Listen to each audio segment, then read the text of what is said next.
No one even listens. There's really nothing to talk about. I gotta tell you, pretty much viewing-wise, I'm now just down to girl. Well, we all like Brian. She washed my balls, things like that. And when I had my pants off, that's when Plowsy walked in. What? I think me and Iggy brought up a great topic of how weird it is for someone to get to like page 12 or 13 on Pornhub.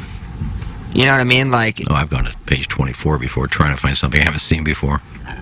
oh, okay. Patrick Green's a scrub. And right in front of it is a red lobster. It's some hideous article that Jackson found and he sent just to upset us. Oh, here comes Ezekiel. Now, if somebody would call in and say, Iggy, you're nothing without Tim, I'd have to agree. I wouldn't go on a tirade and say, you're right. 2 days ago I did. I felt a little prick. His wife is dripping for Tim. It was on TV of some kind. Vince Vaughn entrails? Boy, I'd really love to go hoe chasing tonight. He's already given up on missionary. Oh, and doggy. You would have 2 hands and a mouth available. That's ass to mouth, right? Iggy, can we find somebody to talk pap smear today? I certainly wouldn't be known as a flute leaker. Do you know I kept score for Elvin Metzger's final 300? Boy, that'd be a killer threesome in the middle of the lineup. I was cucked in the moment. I got a podcast that's in the top 50 in every country on the planet. I'm a hag. You just go into that big hole. We just talked about taking a dump. Okay. May I swallow? Well, every time I tee it up, I got a chance. You know. I gave Pepper and Jeannie a chance last week. 22 and a half minutes of pube talk. That was Iggy's Drops of the Week. I get asked all the time by people, if I'm in an accident, what should I do? And while yes, you should call the police, exchange insurance information, and take pictures of the scene, all those things are important. But the most important thing you need to do is hire a personal injury lawyer. This is Doug Biggs from Longo Biggs Injury Law. And if you've been hurt by someone else's negligence, don't take on the insurance company yourself. Insurance companies have teams of people and a playbook designed to keep you running in circles so they can pay you as little money as possible for your accident claim.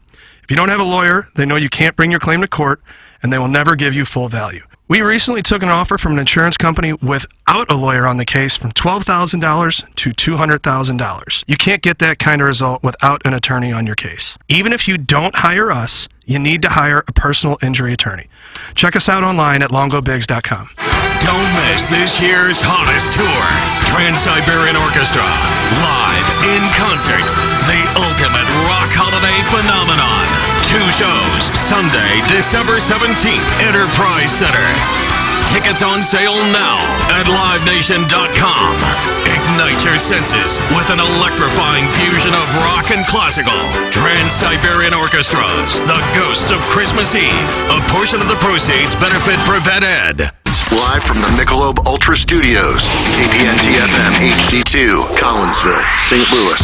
This is TMA All Day. The Brown and Crouppen Morning After will be hosting the End of the Year Awards to celebrate TMA fans December 14th at Hot Shots in Webster. Best Texter, Best Caller, Best Emailer, or Listener of the Year, or maybe Best Cuck Story of the Year, or Most Perverted Fake Story of the Year, or whatever else we can come up with. Who should win? Who will win? Who gives a crap? Bring a new unwrapped toy for Annie's Hope on behalf of Jay Randolph Jr., and you'll get in for free. The End of the Year Awards. Brought to you by Munganess St. Louis Acura and Alton Toyota. Find out more at tmastl.com. Rise and shine, St. Louis. It's the Brown and Crouppen Morning After on KPN-TFM HD2, Collinsville, St. Louis. At the Morning After STL on YouTube and on TMASTL.com with Tim McKernan, Doug Vaughn, Iggy Strode, The Plowboy, and Action Jackson. 7:07 in St. Louis. You are listening to TMA, presented to you by Brown and Crouppen from the Michelob Ultra Studios. And something is wrong, Doug, before I even got to the Munganess St. Louis Acura, Munganess, Burkhardt, Alton Toyota, 7 o'clock hour, because Jackson Burkett, who's filling in for the vacationing Ken Strode, got up and walked away, and he's not happy. What was it? What was the problem? There's no problem. I looked at the quad box. Quad box for YouTube on our YouTube stream, and there was no. Tim didn't have any headroom. Like it was cutting. I'm growing. I think I had a growth spurt. It was cutting off the top of his head, and it would have really annoyed me for the rest of the show. So I just went and fixed it. You raised the camera just a tad. So now I think it's better framed. Got those leg extensions. I did get the leg extensions over Thanksgiving. You go to China for that? I did indeed. They just saw off part of your leg and And then inserted a rail. And then you just You want to twist the insert your rail? knob?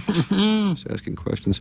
Doug, were you involved in the Great Panty Raid of 1952 at Mizzou? It's a real thing. What an amazing institution. That's from Ulysses S. Grant. And that's how we start. I've heard about those panty raids used to be a thing. What are we doing? Well, because now you'd get arrested and serve 15 years in jail. Back then, I think the guys would go into sorority houses and things and steal the girls' underwear. Nice.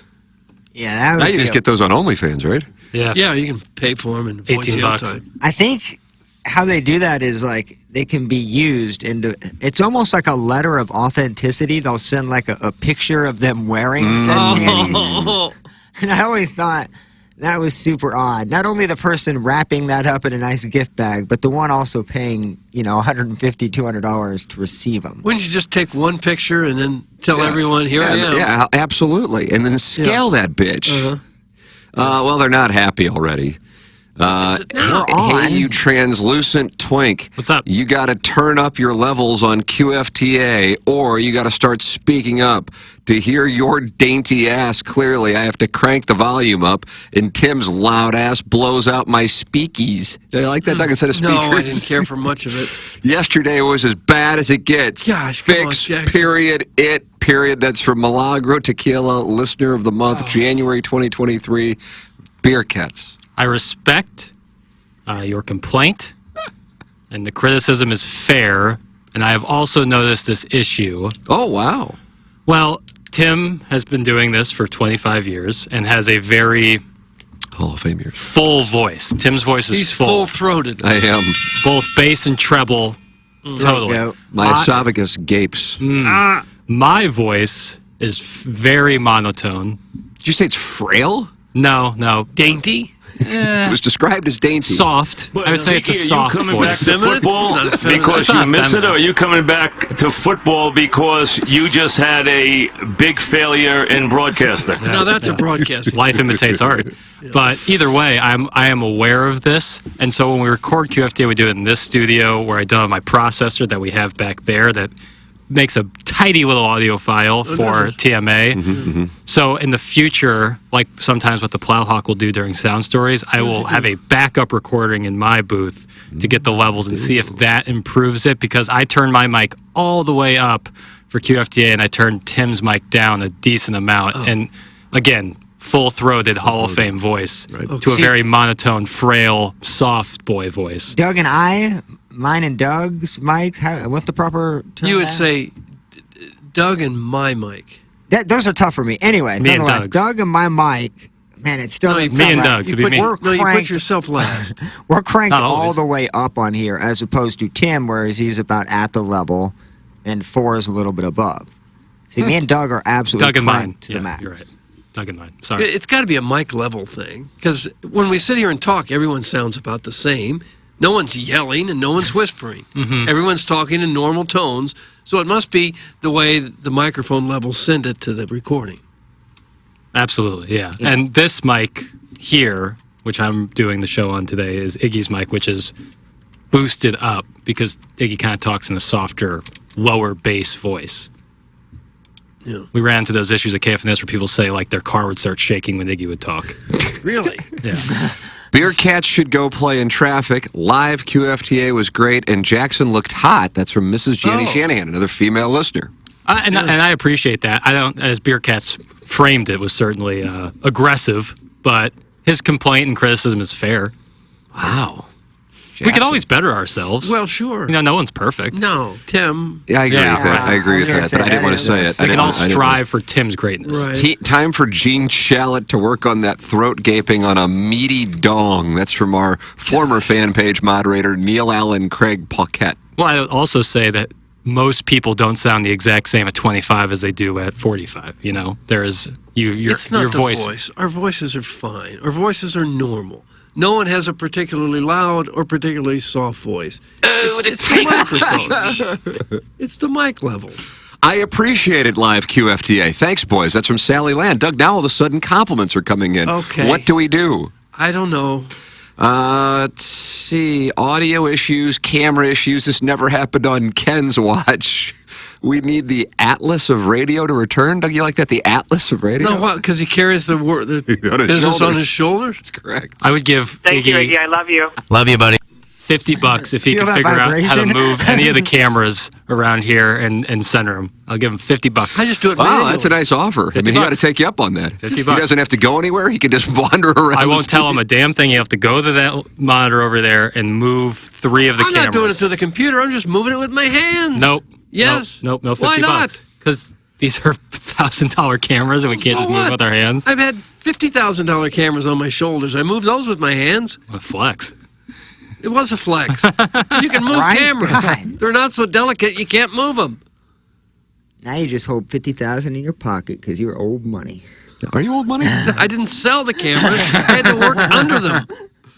Live QFTA was great. Hey, man, He-Man. Jackson, look at that. Now they're complimenting you. I love QFT. It was a lot of fun. Yeah, but we went live on the YouTube channel yesterday. Super easy to do, honestly. Was it? Yeah. It was I guess really, that's what we'll really do going It's super henceforth. easy. I guess that's what we'll do Let's say henceforth. Yeah, I'll set up something where like the graphics are different and it's like a QFTA dedicated stream, not a TMA like stream. It's a QFTA stream. It'll still be on the TMA YouTube channel, but I'll set up a like Balloon Party and BK and Ferrari have different streams on YouTube.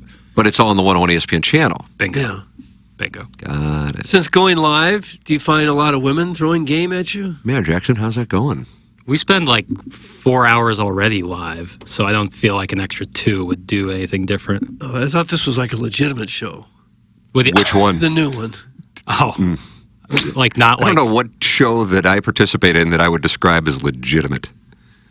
I mean, I think this is legitimate for HD2, but the bar is a bit lower. Yeah, Sound Story is not a show. It's legitimate for a studio next to a urinal. Yeah. I don't understand why nobody wants to be on your show. Who was that? Is that Matt Halliday Matt impersonating Halliday Trevor Rosenthal? in the tornado of Jupiter, Florida. Let's see. Move my crank with your hands, you old whore. That's from Nate in Tallahassee. Gosh. What in the hell? Dougie's probably nervous about Florida State. I think they win, they're in, but certainly it could be up for snatch grabs with the quarterbacking situation and the very hungry Louisville Cardinals. Is that the team that's going to show up that lost to Pitt in Kentucky, or is it the team that beat Notre Dame that will show up at the ACC championship game? And you are going to be there. I'm not going to be there. Okay. But it would certainly make things easy if Florida State does it. If all the 4 undefeated teams remain undefeated, there's no argument. Would no there be 4 questions. undefeated teams? Yeah, they're the top 4. Michigan, Georgia, UW, and Florida State. Okay, yeah, you're right. I guess it's. I'm not even thinking of Washington because as an undefeated team, number 3 in the polls, they are a 9.5-point underdog in their neutral site game at the Death Star in Las Vegas on Friday night against Oregon. yep, and a lot of money. Missouri remained at number 9 last night. A lot of theories going around on Andy Staples' Twitter account and The Athletic that Ole Miss would pass Missouri. But alas, Doug, it did not happen. Missouri 9, Penn State 10, and Ole Miss 11. Missouri is the Oklahoma highest 12. ranked team with 2 losses. That's right. And Oregon is the highest ranked team with one loss. Ohio State is lurking in this tournament. They're lurking. If things break their way, just like last year, they could lose against Michigan and find themselves in the college football playoff. Okay. And you get some sort of sinus condition just describing it? Just talking tournament. Okay. Jackson, here's a little inside baseball. Jackson forwarded me an email asking if I wanted a gift, which is usually the move done by Ken Strode, who's on vacation. But it's usually with a comedian I've never heard of. And I'm just like, nah, I don't really want him in. But Iggy does that because in order to get the big-time comedians, when they come in about once a quarter, you have to kind of have the not-so-big-time comedians in. That's the game, just so people are aware of the game. Okay. And I just don't really want to play the game, and then Iggy feels awkward when he has to write back, no, we don't want them.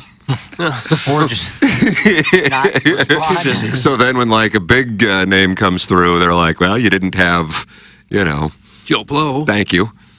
And so you won't be getting Rodney Dangerfield. perfect. Back We to should school. get anybody we want after the Las Vegas comedian. Like, that should have been Yeah, that was like our a service to the buy-in. country. He gave us a real shellacking. He did. But Jackson got an email yesterday from the PR firm that's handling the Peach Bowl, asking if we wanted to have the chairman of the Peach Bowl on, I don't know if it was this show or Balloon Party or Yeah. Pepper and Genie, wherever. Yeah. I politely declined. But Doug, is that a tell? Well, it could be, I would think. I would think it is, yeah. Well, there wasn't a producer in the city that could touch me. And what's the chairman going to tell us if he can't say, if he's going to say, I can't tell you what teams are involved, but listen, there's nothing better than the Peach Bowl. I like that dialect. Sounds like he's full-throated or full-chinned.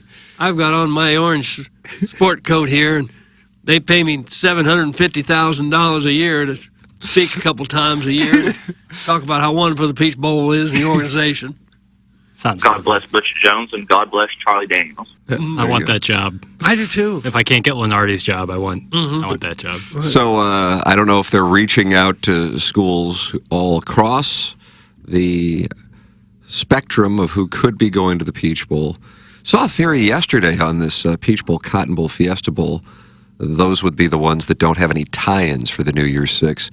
That the Cotton Bowl would not get Tulane or Liberty or SMU, whichever would be from the group of five that'll get a spot, because the Cotton Bowl got Tulane last year, and they don't want to become the spot for the, that situation, that whole deal. How about that whole deal? Although I guess this year is the last year of that. Yeah, well, I guess all the New Year's Six bowls become college football playoff bowls. That's correct. Okay.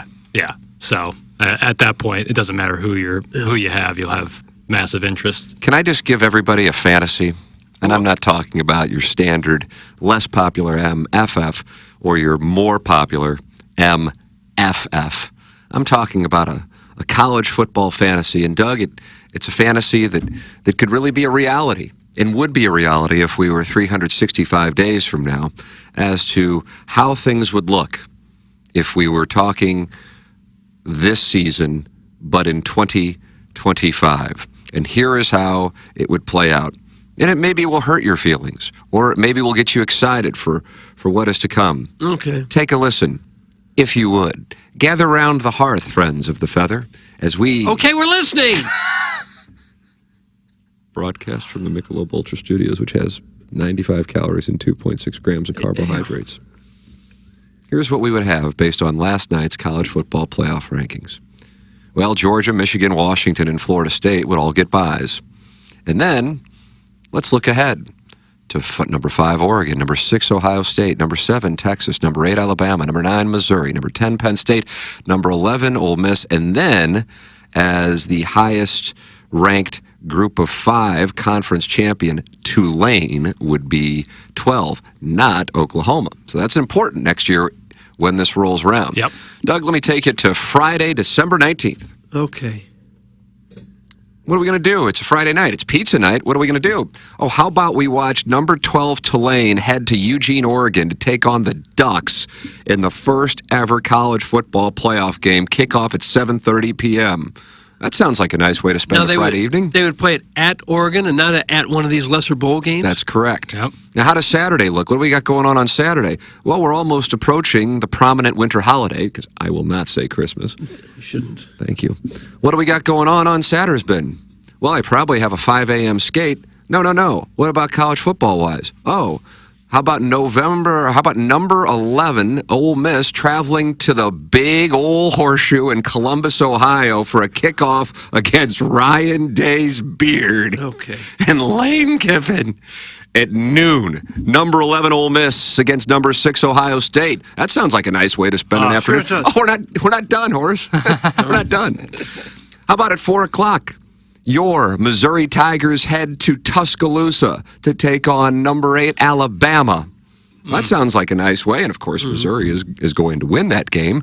And then what are we going to do at night? Well, we can go to Polimanos. No, not tonight, because we're going to watch Penn State head to Austin, Texas for an 8 o'clock kickoff for the number 10 versus number 7 matchup in these quarterfinals, Jack.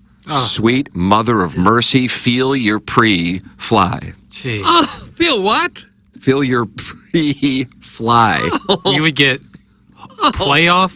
college football playoff home atmospheres at Autzen Zoo, Longhorn Stadium, the Horseshoe, and Bryant Tuscaloosa. Oh my God! But is it giving the home teams too much of an advantage? Well, good for them for playing better football. 100%. That's like, and the atmosphere watching on television would be an unrivaled product. But why not have those games at neutral sites for some of these other Wow, bowls? you're the only person I've ever heard who doesn't want the No, I like the neutral site. playoff, but I think all these mediocre bowl games that people have been dreading, why not put the playoff games there? Why do you hate being at home for the holidays? Neutral site games suck for fans and for people on You ever television. seen the atmosphere at the Alamo Bowl? It just sucks. Yeah. It would be different. If Alabama plays in Shreveport, I am boycotting the college football play. You got to play it in Tuscaloosa So or then wherever. you go, what are the semifinals? Well, I got an answer for you. Let's head to the Fiesta Bowl on New Year's Eve and watch number 3 Washington take on Ohio State Ole Miss winner at 7:30 p.m. That game will get over around 11:20, and then we'll have 40 minutes to snort rails and get up for the rest of the night. And then what are we going to do on New Year's Day? Oh, no problem. I got the Peach Bowl for you with Florida State taking on the winner of Oregon-Tulane. What about the Rose Bowl? No problem. The granddaddy of them all, Doug, Michigan will take on the winner of Texas and Penn State. And then for the Sugar Bowl, why don't we head to New Orleans to watch Georgia take on the winner of Alabama and Missouri for your nightcap? Oh, sweet mother of mercy. And then you get to the semis. And then that Orange Bowl would be Georgia, Alabama, Missouri against the winner of Florida State, Oregon, Tulane. And then the Cotton Bowl would be Michigan, Texas, Penn State versus Washington, Ohio State, Ole Miss. And then we have the national championship, which next year, or I guess it'll be 2025, will be on Monday, January 20th in Atlanta. How do you feel? How do you feel? How does the pre feel? Good? I'm full. Well, I love the idea of a playoff, but these other bowls now that aren't involved in the playoffs, will they just go away, or will they get the next tier of schools going? And will anybody care a lick about any of it if it's Degenerate not gamblers involved in and the playoffs? boosters who spend all year on message boards arguing in their echo chambers. Right. But Kind of That's the a pretty same as small now. number of people. Those bowls now disappear slowly, we hope, and that's the They goal. just go away. That's the goal, I would think. I don't think they would go away. I just think, the interest in non-New Year's Six bowls, it's pretty low as it is. I don't think it's going to drop. Oh, I think it would precipitously. it would fall off the table. Yeah, I think now. it'll fall off the mat. But why is that different than now? I'm talking non-New Year's Six bowl. I honestly can't pinpoint an answer. I just feel like nobody. You have so many good matchups in the forthcoming future that you're not going to watch People will be watching New all of the Mexico State playoff games. They'll watch all the playoff games. When Right. they used to watch their team, at least, we would watch Mizzou play wherever Yeah. they went. Now, people will be watching these other games that really matter, and I can't imagine anybody will be tuned into these other bowls. Right. Yeah, I agree with you on that, but I think that's the same as it is now. I don't think it's much different now. I don't watch a single bowl game. It is different in that Mizzou's not we in. watch Mizzou now, and people travel to a Mizzou game, even if it's not a New Year's Six bowl. Right. I don't know that that's going to happen anymore. You might be right. I think the hardcores are still going to go, and that's what the bowls are basically for, hardcores and the players. The non-New Year's Six and non-playoff bowls. Neutral site games suck for Missouri fans because they don't travel well like most other football/basketball schools. The truth hurts. That's from the brine-soaked urinal cake. I don't buy. I think That's they would area travel. code 847 Doug, which of course is ILL. I think Mizzou would probably travel pretty well if they were in a playoff game. Yeah, this is a guy who's looking to argue today. Yeah. Oh, he wants it? Yeah. The brine-soaked urinal cake wants it? You don't end a text with "truth hurts!" ! Unless you're really digging in. Yeah. I woke up and was just pissed. Don't you think Mizzou would travel pretty well if they were in a playoff game somewhere? Oh, I my do. goodness. I'd be heading to Tuscaloosa for that, and I don't care what the cost would be. For real. That's it's a go into credit card debt kind of moment. Like I was like, Missouri's playing Kansas to be number 1 in the country in 2007. Or I guess at the time, we thought it was going to be number 2 in the country because we didn't know LSU was going to lose that Friday to Arkansas. I'm like, this is a once-in-a-lifetime thing. I'll head there. Missouri's playing Alabama in Tuscaloosa next year, and I'm thinking it's probably the last time Missouri will play there with Nick Saban as the head coach. Probably.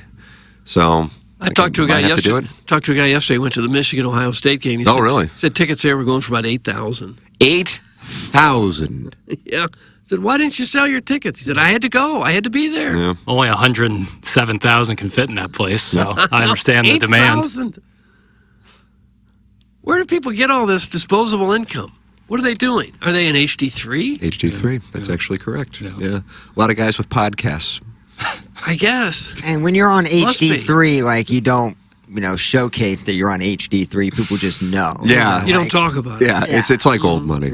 The only thing the non-playoff Bulls have given us in recent years is Jackson's first ever balloon party question to Tim about who he'd like to see doused in mayo. Doug, that's Georgia Bulldog fan Al in Dadeville. Yeah, I'm not saying I'm going to miss these Bulls. I'm just asking, are they just going to go away? There's always going to be a home for a Duke's Mayo Bowl, for the Cheez-It Bowl. I don't know. And that's revisionist history. I didn't ask who he wanted to see doused in mayo. I said, what liquid would you least want to be doused in? And Tim, well, it's not mayonnaise. Well, Tim said mayo. I was with the one he'd least like to be doused in. Well, how about hot grease or something? Well, okay, Doug, you're talking about cane scale here. We're talking about condiments. Hot grease. I'd probably say a hot sauce because I feel like that seeps into any little cut. Yeah, you'd be in bad Hot shape. sauce, yes, or rubbing alcohol. Or something. Stephen Time is mad, Doug? Stephen Time was mad yesterday, I feel like, but maybe I'm wrong. The committee sucks. The rankings are a joke. For example, Reese Davis asked the CFP chair, Doug, that's Boo Corrigan. Boo Radley. Boo Corrigan. Oh. Reese Davis asked the CFP chair, Boo Radley. Weekly. No. Why Oregon is ranked ahead of Texas when UT's strength of schedule is 40 points better. One of the reasons given on why Oregon is ahead of Texas is, quote, Bo Nix has a 78% completion percentage. The committee doesn't even watch the games. Oh, that's from Stephen Time. The committee has a fail-safe, like a cover their ass situation where it's like, well, the eye test is also part of it. Like, we look at the games and we vote based on what we see. And so, like, you can just say, like, well, in my opinion, Oregon is better than Texas. Remember what we had prior to it, though. You got to love that we actually have human beings. Remember it was all computerized and you couldn't argue with anyone. Nobody could justify. Well, the computers spit out the two teams. Since they don't play a balanced schedule, not every team plays the same schedule, it's just impossible to please everyone. Right. There is no committee could possibly be accumulated that could come up with a system that would please everyone. Someone's always going to feel left out. And then what is usually the trump card in these conversations? I don't know how many people watched the show last night since I'm obsessed with college football. I watched it, and Kirk Herbstreit and Greg McElroy went after each other. It was a little awkward. But either way, Herbstreit's perspective is most of the semifinal games since the advent of the 4-team playoff have been blowouts, which is accurate. There have been some great ones. Georgia, Oklahoma at the Rose Bowl, Baker Mayfield. Last year, both games I think were really good, if I'm not mistaken. Michigan, TCU, and Georgia, Ohio State. I think that might have been one of the only times that's happened in the semifinals. But then what happened? You had the blowout in the championship game. And what Herbstreit's argument is you don't automatically get in if you're an undefeated team, especially if your team's roster has been altered, i.e., Florida State. Nate in Tallahassee, I imagine you probably don't like where Kirk Herbstreit's coming from. And McElroy's perspective is, well, then what do you do in order to get in? And then Herbstreit goes back to the eye test. And what I would tell you is I think the eye test has bias because rarely will a non-blue blood be viewed through the lens of winning the eye test. I think there is some form of prejudice, and I'm not talking about racial prejudice, but some form of bias that a TCU, for example, not this year, but last year, could be up there with, take your pick of whatever, blue blood. And so then it gets back to conversations, and Jackson and I had this conversation on Balloon Party yesterday. Well, Ole Miss's resume may be better than Missouri's, and I think a lot of people would agree with that, even if they're Missouri fans, if they're really being honest. But I also think a lot more people would say if they were playing on a neutral field, you would take Missouri over Ole Miss. And then you'd go, well, why do you feel that way? And I think a lot of it would come back to how they played against Georgia in Athens. I really think that is like the determining factor. I certainly would take Missouri against Ole Miss, but I'm probably biased. So this whole eye test thing is as subjective as it gets, and yet it leads to what are quote-unquote objective results, which are a ranking system that are based on just, well, this is what I think. And I think a lot of that is, well, of course, Alabama would beat Missouri because they're Alabama. I'm like, okay, but that's the same Alabama team that was fighting for its life 4 days ago against Auburn. And team against that Arkansas. 7 days earlier had at Arkansas. South Florida was the most bizarre one. Auburn's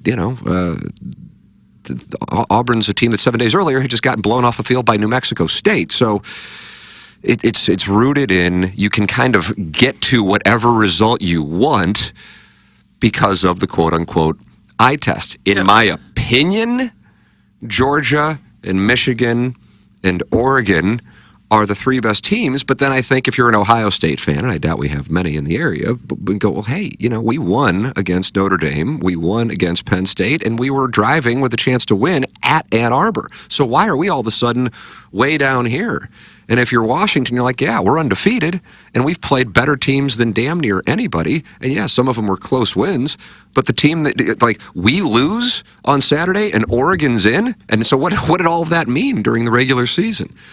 And then the whole thing with Texas and Alabama is phenomenal. I mean, Texas beat Alabama, but you could really have a spot where Texas could be on the outside looking in, because I don't know if Georgia just automatically goes away if they lose on Saturday. No, maybe not. I mean, with Georgia's resume, they all of a sudden just go away because they have one loss and they lost to Alabama at a neutral site. It could be anarchy, and at the same time, I've never really bought into Louisville personally.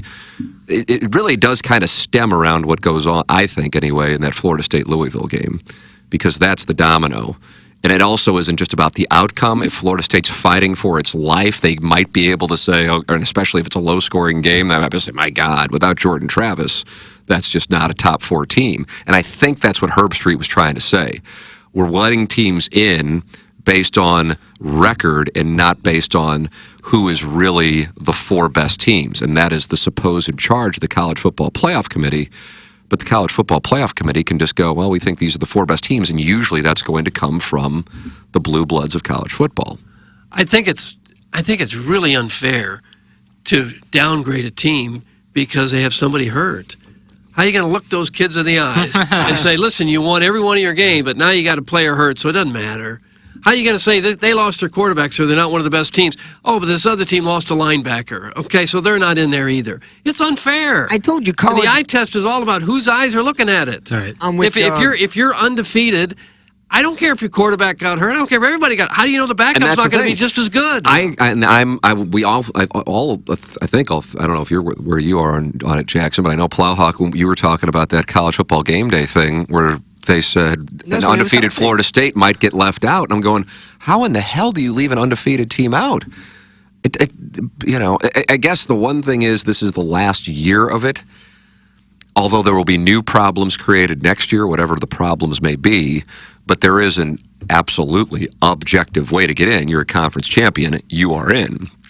But yes, I mean, even though I wouldn't take Florida State against any of the teams in the top 9. I would take Missouri over Florida State. Yes. I would absolutely take Alabama, Texas, Ohio State, Oregon, Washington, Michigan, and Georgia over Florida State at this moment. But if Florida State wins on Saturday, I don't know how you leave them out. They should be in. Whether we think they're better or not, Right. if you go undefeated in a Power 5 conference, you ought to be in. Yeah, the chaos model for this weekend is Texas wins, Oregon wins, Alabama wins, and Florida State wins. If all four of those happen, you have absolute chaos. You have absolute chaos because either Texas or Alabama's getting left out, possibly Florida State's getting left out, and possibly Washington's getting left out.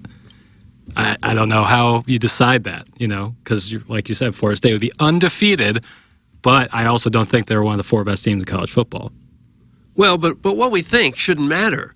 It's what they did. Well, it's what matters. Right. But even if they're on the third-string quarterback, to me, and Florida you're State undefeated, would run I think you Texas. still ought to be in. You think Florida State now would run Texas? Oh yeah.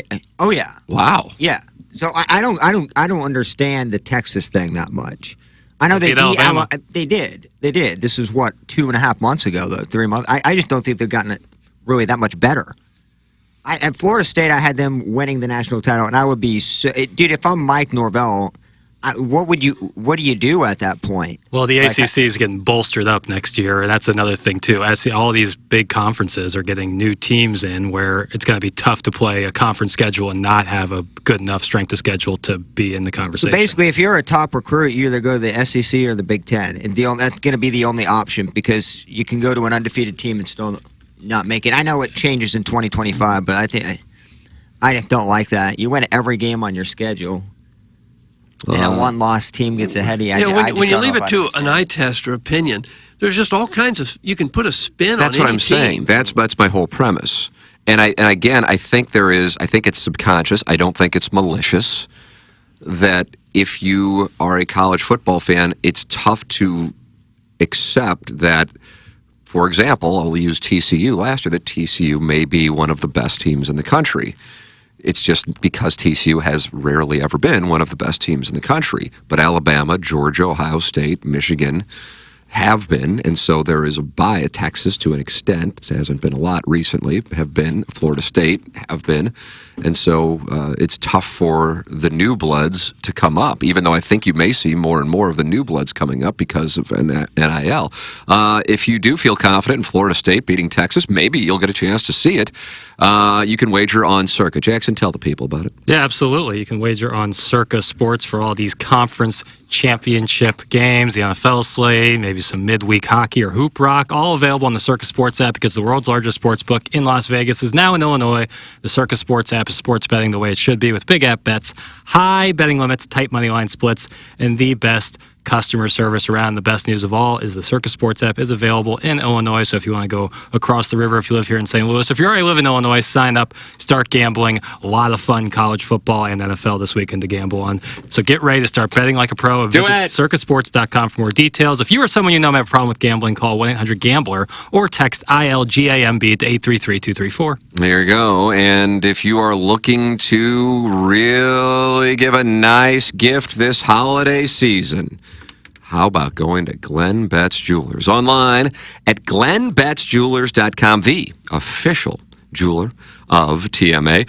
Craig and David Betts will be taking care of you, third and fourth generation members of the Betts family. Glenn Betts started Glenn Betts Jewelers in 1941, and they are located with a bunch of parking available right behind the building on Manchester in De Pere, about 1 mile east of 270 on Manchester in De Pere.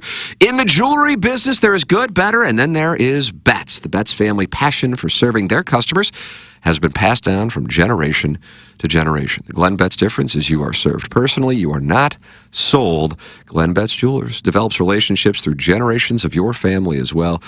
You looking to get engaged this season? GlennBettsJewelers.com. Think about that, Doug. It's cuffing season. GlennBettsJewelers.com. Good, better, best. Never let it rest till your good is better and your better is Betts. And can we talk about like Texas? Well, sure we can. They beat Alabama, but look at the close games they've had all year. They barely beat Kansas State, barely beat Houston, they barely beat TCU, and they beat Iowa State by 10. I don't understand how Texas would beat Florida State with or without Travis. I just don't think they're that great of a team.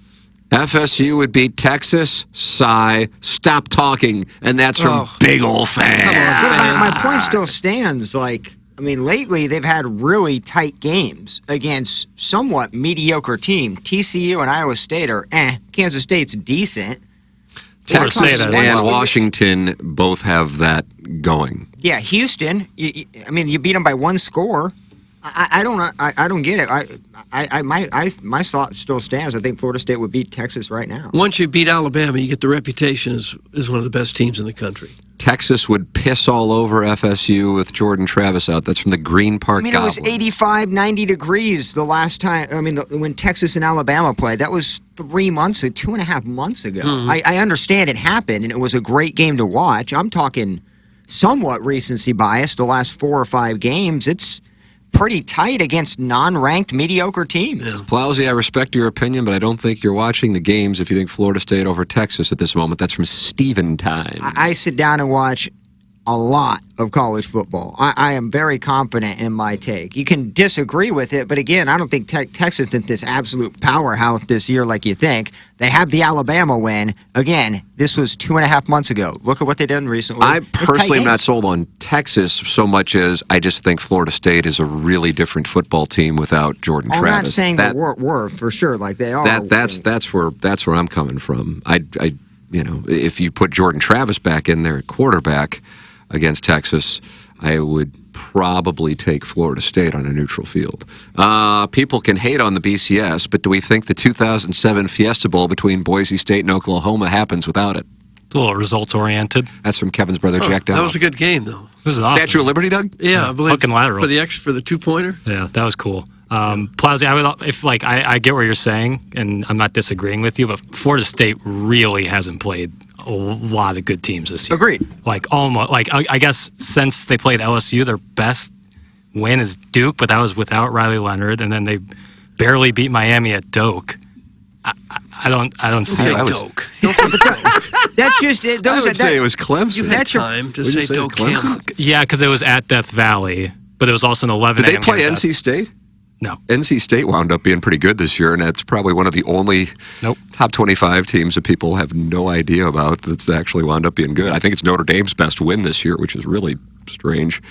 Guys, Florida State might lose to Louisville. I agree with that. The only one that I go into this weekend feeling incredibly confident about is the Michigan-Iowa thing, and yet I'll be polling for Iowa just for entertainment standpoint, and I realize Iowa and entertainment are usually not used in the same sentence, but that would be phenomenal. They're 23.5-point underdogs for the record, and the total for the game is 36. How do you do? I kind of want to take that Iowa team total. I want to see what the first. And what is it? Is it 6.5? If the first half number is 2.5, I think I would take the over on Iowa. Over. I think they can get a field goal. I think they can sneak out a field goal and cover 2.5 in the first half. If that number, because I think their team total for the whole game is 6.5, so 2.5 would track for the first half. How about this? I just went to my book, and Jaden Daniels is plus 200 to win the Heisman. I, for the life of me, don't understand that. Bo Nix is minus 300. Really? I guess it just goes to I assume that the books are operating on the premise that Nix throws for like 4 touchdowns this Friday night, and then there'll be the prisoner of the moment thing, and then he'll get the Heisman. I just don't know how you could put Nix over Daniels. I have no idea. But I mean, I got to say, I haven't watched nearly as much Oregon as I've watched this better team, LSU. I guess. Yeah, it's the formulaic pick. It's the best quarterback on the really good team. Bo Nix is great, and in a lot of the years he'd be deserving, but Jaden Daniels is a game changer, unlike any player in college football this year, in my opinion. Your odds to win the college football playoff. Michigan is plus 170. Georgia's plus 190. Then there is a gap, and it goes to Oregon at plus 500. How about that? A team that's on the outside right now is plus 500. Alabama plus 850. Texas plus 850. Washington, a team that is in right now, plus 1,600. Florida State plus 3,000. And Ohio State plus 3,500. There's a team that's in right now and only has to beat Louisville, is plus 3,000. Plowhawk, if you really like your Knowles, this would be worth it to whatever dollar amount you're going to, throw $10 on that and win 300. I like them. Again, national championship pick. I got to roll with them even without Travis. You think they're going all the way, do you? Well, I had it at the beginning. I got to keep with it. Yeah. I think Michigan will win just because they got caught cheating. Just like the Houston Astros win the World Series, Michigan will win and make everybody upset. Jim Harbaugh will be carried off the field on the shoulders of the players, and most of college football will be throwing up in their mouths. That's great. And you know it's going to happen. Yeah, it'll happen. I could absolutely see they're going to beat Georgia in a really rough 24-21 game. Maybe a game where they decoded the Georgia sideline signals and had the right defense called, snuffed out a fancy play. My compadre, who is an Iowa fan, like really into Iowa, not just like doing it to be contrarian, has Iowa roots, texted me and said first half is Iowa over 0.5. 0.5. Is that correct? Well, if that's the case, then can I alternate spread it up to 2.5? Because they're not going to Doug, get safe. you're Jackson's bookie. It's up to you. This is they don't think they're going to score any points in the whole half. So I had that same play with Michigan State against Ohio State this year. Their over-under in the first half was a half point, and they kicked a field goal. So if I could alternate spread that up to 2.5, I would, because I get better odds. And they're Well, ask Doug. He'll let you do it. Yeah, Doug. Yeah, go ahead. Go ahead and do it. All right. Well, you're paying out. But this is a conference championship game, and they're ranked. Like that's insane to not think they're going Big to Ten get West. a field goal. Oh, it's the Big Ten. It's not fun sometimes. It's gritty. It's gritty. That is a good way I to will describe put up a it. 10 spot on Northwestern. What makes you think they won't score against Michigan? Is KJ in O-Town here today? I haven't even asked. Yeah. He is. Hey, John. Oh, I don't see. I'm here. Okay. Did you send the links this morning? I did. I didn't get them. That's why I was asking. But I hadn't seen you either, so that's another reason why I was asking, nor had we heard from you. What's going on back in the Fox C6 studios? Oh, just chilling, just enjoying the college football talk. Well, what are your feelings? You're a passionate college football fan. Do you agree with the Plowhawk on Florida State, Texas? I do not. Okay. I just think with Travis out, it's just a completely different team. But I don't think you can penalize them for it. I think the season they put up has to mean something. I agree with that. Like if Mizzou were to lose Luther Burden again, would you say, well, they don't deserve to be ranked where they are because Burden's hurt? It'd be totally unfair. I think it's also both Travis is hurt and their strength of schedule. I think both of those in combination. I think if Georgia's quarterback went out, I don't think that we'd be having the same conversation. I think you got to assume that they've got another player who can step up and play well. You can't assume that the backup's horrible. Florida State is marketing the hell out of that guy. They're making sure that people know that he's a good player. I just don't think, especially in football, you can't punish a team because one player got hurt. That's totally unfair. Florida State's schedule's comparable to Texas's and might be a little bit better. That's from the 314. I see people, someone said they have 3 top 25 ranked wins. They have, it seems to me they have 1, LSU. Who else is the ranked win that they have? And how could their strength of schedule be anywhere near these teams? I don't see that. Did they not play NC State? They did not. They played Miami. It was like their second best game. Clemson at Death Valley, I'll give them that. But Clemson's not Clemson this year. The best thing Dan Lanning did was get that Auburn stench off of Bo Nix. I still feel it should go to Daniels, though. I'd put Lanning at -120 to eventually be the guy after Nick Saban, too. That's Alan Dadeville. He thinks Dan Lanning's going to replace Nick Saban. I could see that. A big old fan is still on this Florida State-Texas thing. Oh, there it is. You think Florida State could beat Texas based on you picking Florida State to win months ago. So way to take in new information. Doug, big old fan, is back. I don't care who suits up for Florida State. Bobby Bowden will have them ready to go. I mean, I realize Jordan. You talk about Willie Taggart, the job he's doing. You're completely diminishing an entire defensive side of the football, and I get they're run different, but I mean, my God, man. Texas played with a backup quarterback and won, so it can happen with Florida State as well. Florida State held Miami to 15 points. Mizzou didn't come close to doing that. They held Miami to 20. What? 20 points. What did Missouri? Missouri didn't play Miami. I'm not sure. No, I'm saying Florida put up a whole lot more than 15 points when they played Missouri. Oh, okay. And Florida State held Miami to 20 points, and they held Duke to 20 points. They got a really solid defense. Their defense is amazing. That's what kind of carried them, I'll be honest. So. Yeah, I mean, their defense is really solid. They held LSU to 24 points. Well, no Logan Diggs in that game, and game 1. I don't know. I'll stand on the hill. I don't think Florida State is one of the 4 best teams in college football. Therefore, I do not think they should be in the college football playoff.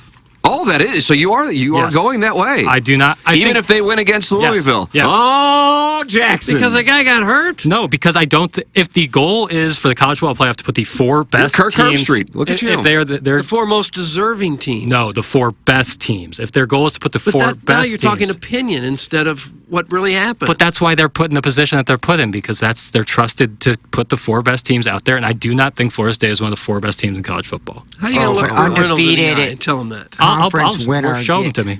Man. Rest in peace, Bert. I get that I understand their claim to it. My contention is So who gets in over them? I would take Texas and Alabama over them. 1 loss Texas, 1 loss Alabama if they both win this weekend. For my entertainment's sake, that would be great. I need some entertainment on Sunday morning when one of these all hell breaks loose moves goes down. But I would disagree with that. And yes, I disagree with the Plowhawk in thinking that Florida State's better at this moment than Texas. But if Florida State beats Louisville, they're in. That's what I think is right. I don't understand how the win against LSU is kind of diminished, but then Texas beating Alabama is the focal point for them. I'm not in on that. LSU was without one of their best players. And it was the first game of the season. Well, Alabama was playing one of their worst, like their bottom. Remember that next week they almost lost to UAB or what was it, Southern Florida? South Florida. I mean, you're acting like Alabama was playing like how they were this week, so you can't use both. You can't use both sides like that. The Florida State LSU game was neutral field, and Texas won at Tuscaloosa. At Alabama's worst stretch of football. Yeah, I get that. That's a fair point. I think if you win every game in your schedule, and you already were preseasoned in the top 4, and all of a sudden you lose out at the very end, and you did not lose to a team who has a loss, if I'm Mike Norvell, I am going absolutely bat crap. If Alabama gives Georgia a really tough game and still loses, you could still make the argument, well, I think Alabama's one of the best 4 teams. We'll put them in. As a two-loss. That would be great entertainment. If it's just your opinion as to who the best 4 is. That's my whole thing, the old eye test. And Yeah, it's you can't the do eye that. test, I think, is, again, it's tough to talk about something that I believe is rooted in the subconscious, because, of course, how do you know? But, I mean, this is the Alabama team that would be hyped up, would be a team that had to go and have a 4th and 31 play to beat a team that a week earlier lost by a hell of a lot of points to New Mexico State, and also had to fight for their lives against USF and lost by double digits to Texas. But they're Alabama. Imagine if that were Louisville. The exact same set of circumstances. How do you think it would be treated? And that's my point on the quote-unquote eye test. But, Jackson, let me ask you this. What if Florida State, with the backup QB, against a Louisville team that just got beat by Kentucky, runs them off the field with the backup quarterback? Their offense looks great. How about that, looks like Jackson? they haven't lost a step without Jordan Travis. Their defense looks fantastic. I realize there's a lot of scenarios in this hypothetical that would situation. change my opinion. That Okay. would change my. But if they squeak out a win against a Louisville team that just lost to Kentucky, and we've seen what Kentucky did against Missouri and Georgia, I would struggle to think that they are one of the 4 best teams. What if they squeak it out, but this backup quarterback threw 3 touchdown passes and ran for 2 more? Well, that would be an indictment of the defense that is their claim to fame. Yeah.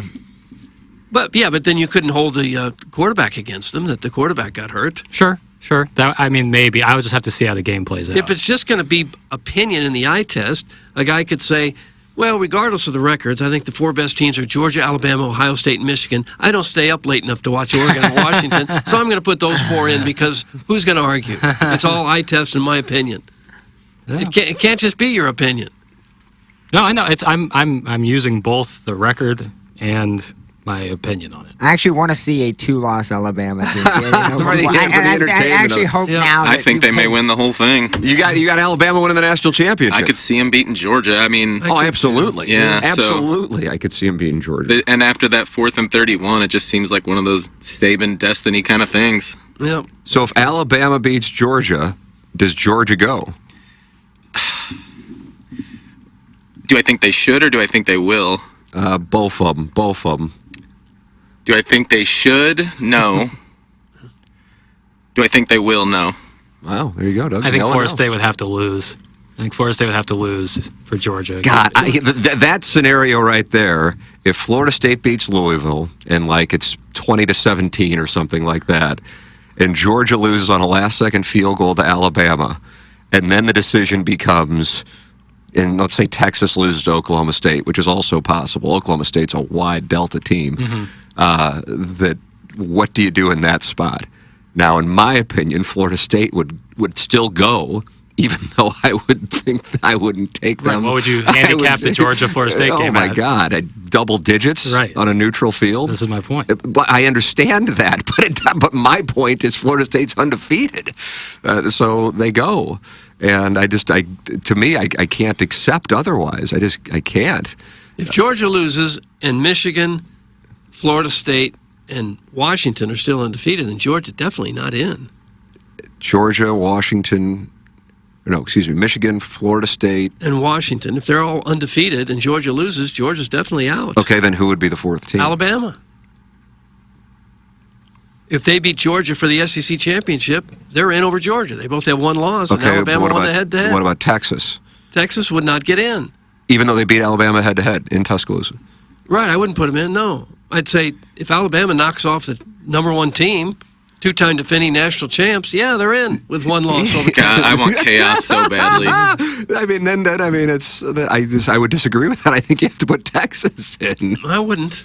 Texas didn't beat Georgia. But Texas beat Alabama, the team you're putting in ahead of them. Well, they couldn't beat Georgia. You can go around it. You can put whatever spin you want onto it, unless there are ironclad things that you have, markers that you have to meet. It's going to be good entertainment if just only one of them has to happen. Right. And on rivalry weekend, they were all so close, but none of them really happened. I mean, Louisville happened, but I don't think anybody who really watched college football thought Louisville was a team that was a threat to win the national championship. Even though they were behind Missouri, they were still alive to win the national championship, whereas Missouri wasn't. But if you were watching Louisville's games and their near-death experiences with some really bad teams, and to get blown off the field by Pittsburgh, holy crap. You can give your thoughts, as many are. 314-881-TMA5. Jackson and I talk about this on Balloon Party. This is one of those topics that it can just go on and on, as you were just saying, because there's really not a, quote, right answer. Yeah. There's no way to really arrive at a truth. It's an inexact science. And all it takes is just one of those games to go off in a different way. Now, as you said, Doug, if you have Washington win on Friday night and Texas win, but then Texas would be on the outside looking in, but Georgia wins and Michigan wins, and is there another? Oh, and Florida State wins, then there's nothing. Yeah. But God, I mean, I suppose I might just put a little $50 parlay on that just for the hell of it. The chaos because parlay. Then it's like, okay, if all four of them win, then I'm like, okay, well, at least I made some money. Right. Because I want to see one of the other things happen and then see how they handle it. Because you have all hell break loose. 7:59 in St. Louis. It's the Munganess St. Louis Acura Alton Toyota. 7 o'clock hour. It's Munganess Burkhardt Alton Toyota. Online at stlouisacura.com and altontoyota.com with a secret phone number of 314-252-0029. Doug, tell me two things you like about Munganess. Well, I like the cars and the service you get with the cars. Nice. And the people that are there to help you.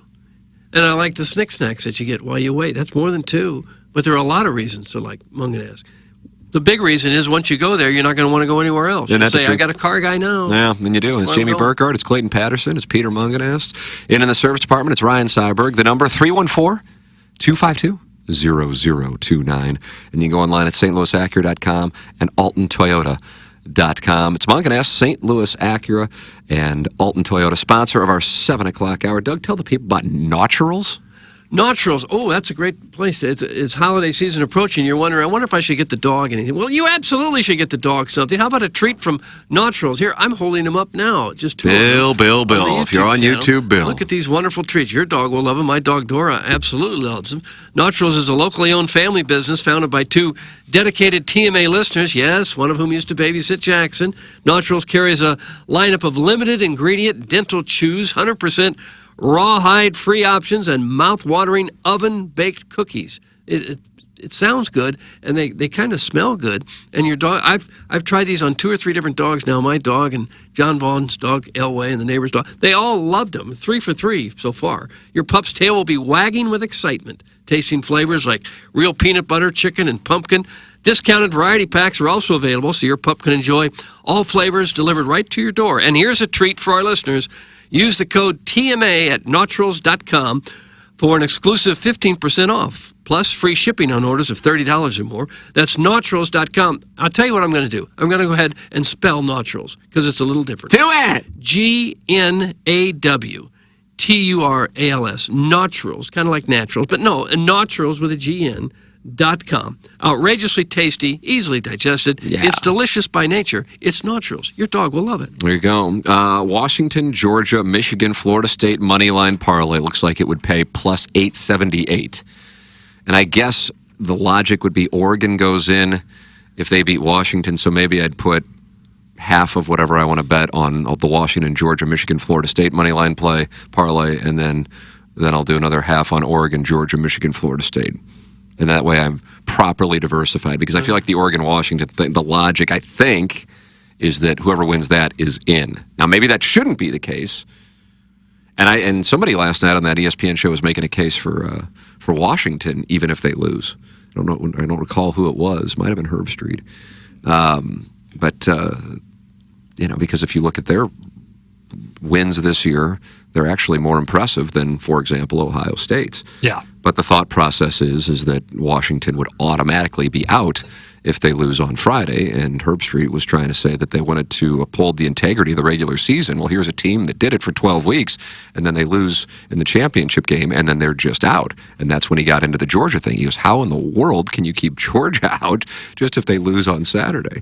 And again, it just goes back to this. There is no right answer. Now, here is where you do have a right answer, Doug, and that's the thing that you wanted to get to, and you wanted to get to it at 8:03, and we're going to land the plane at the perfect time. Dear Dedra, my wife and I share the same fetish. We both like looking at porn featuring men with enormous penises. Oh. It's not like. Why would a Is it guy a want to do fetish? that? You're not kink shaming, are you? Yeah. I don't even know if that's like considered a fetish. Like, I think you have to go into the realm of like a little awkward. I would just say the gentleman's bisexual, and we tip our cap. Yeah. Yeah, like hers is normal. That's not even a fetish. That's Yeah. like. My fetish is using my hands on gentlemen. But I'm a straight man. I don't know if those words can. Probably not. No. No, that's part of this article?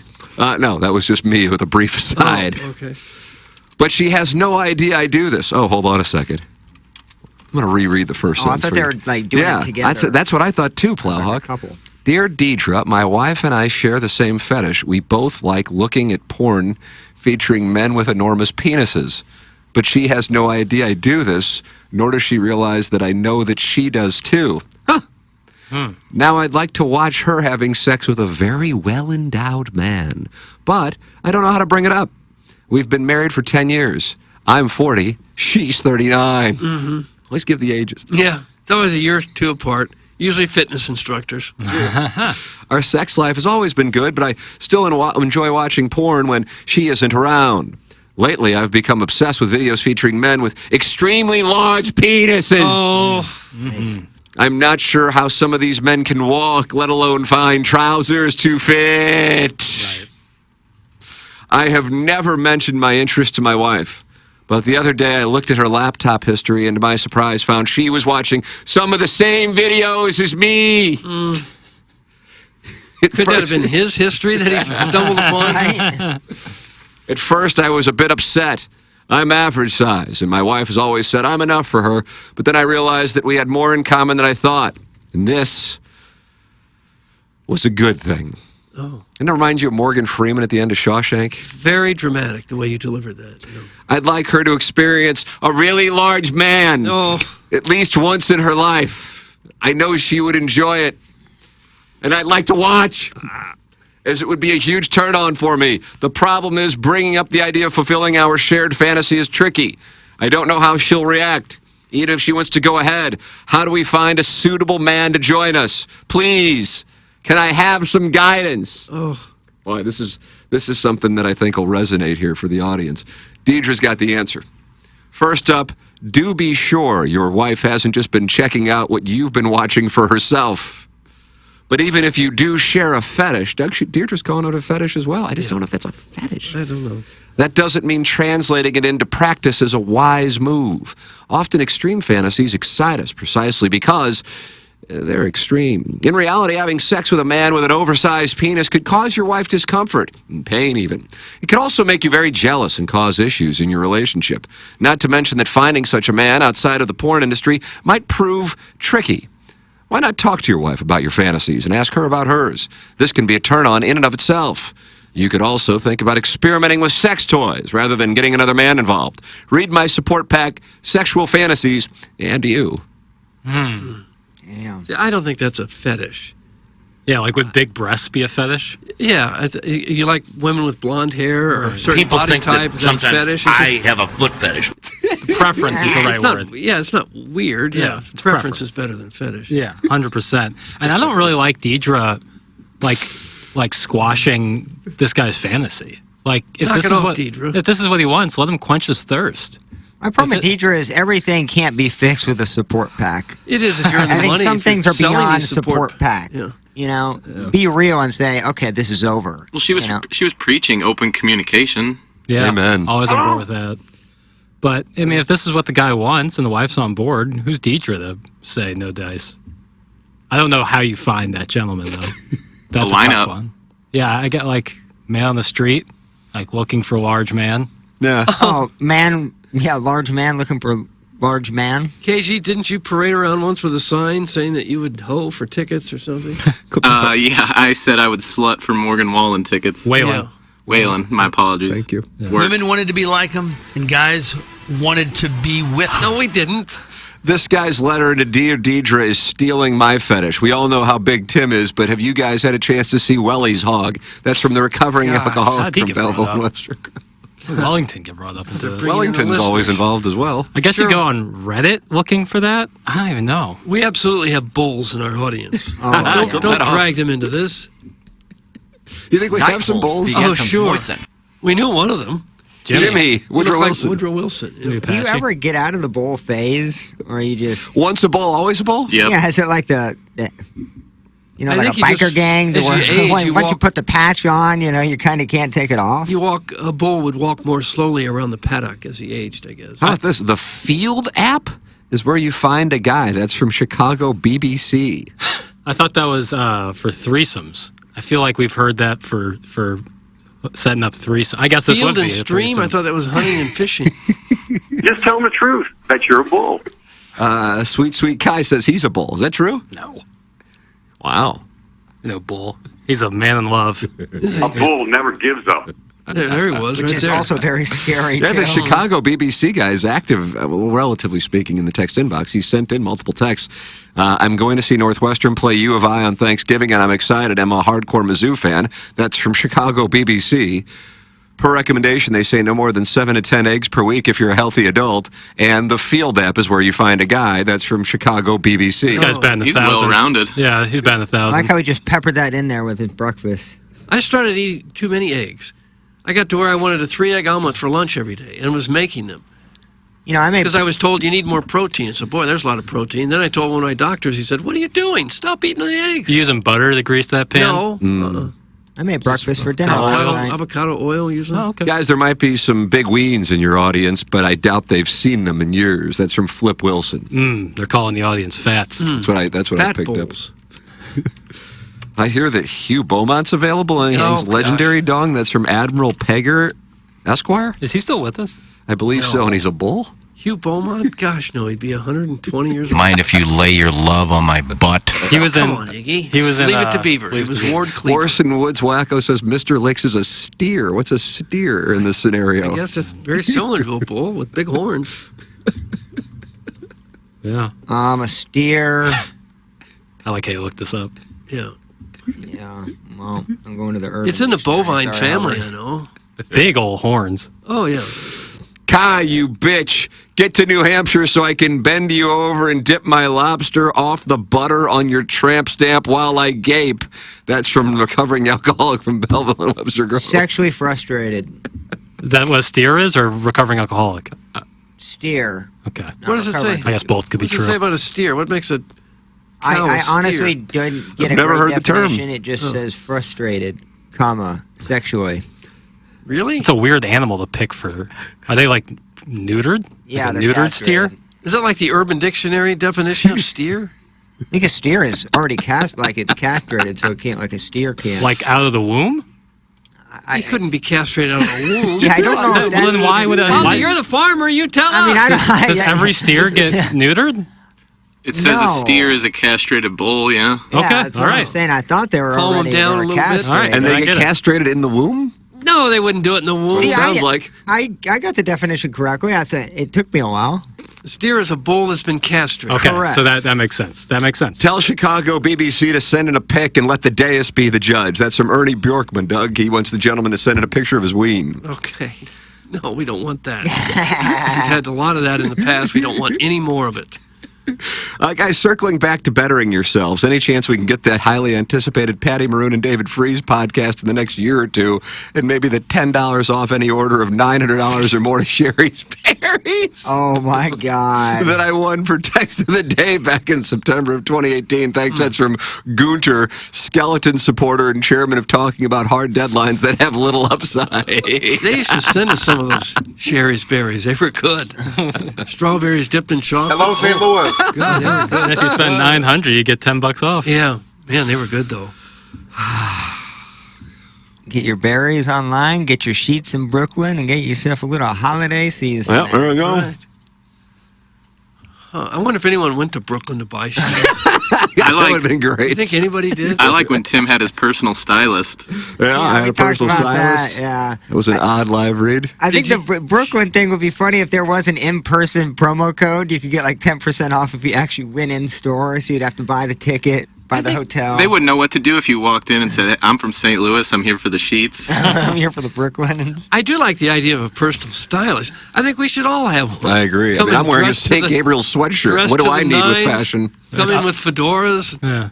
I'm not going to lie to you, Tim. I pulled that exact sweatshirt that was given You to me have by this sweatshirt? Fungo gave it to me last year at the trivia night. Wow. And I pulled it. I was like, should I wear this today? Oh, And we'd be matching I boys. decided How against great it. would that? How would they love that on Balloon Party? Well, we've matched before in our, but that was TMA gear, and that was like, there's right. But That's if we were- socially acceptable. Right. You'll see that done. Right, but if we were both wearing St. Gabe's attire, me, of course, never going to the school, Yeah. right, growing up nowhere near it, I think that would be a little awkward. Well, wearing your grade school clothes is still a little weird. Remember Iggy wore that I feel like that might have been a shot. Iggy wore like a junior golf association hat the while porn interviewing awards. porn stars, and Jay's like, the AJGA. Who are, very progressive. If I showed up in a Crestwood Elementary School hoodie, wouldn't you kind of look at me sideways?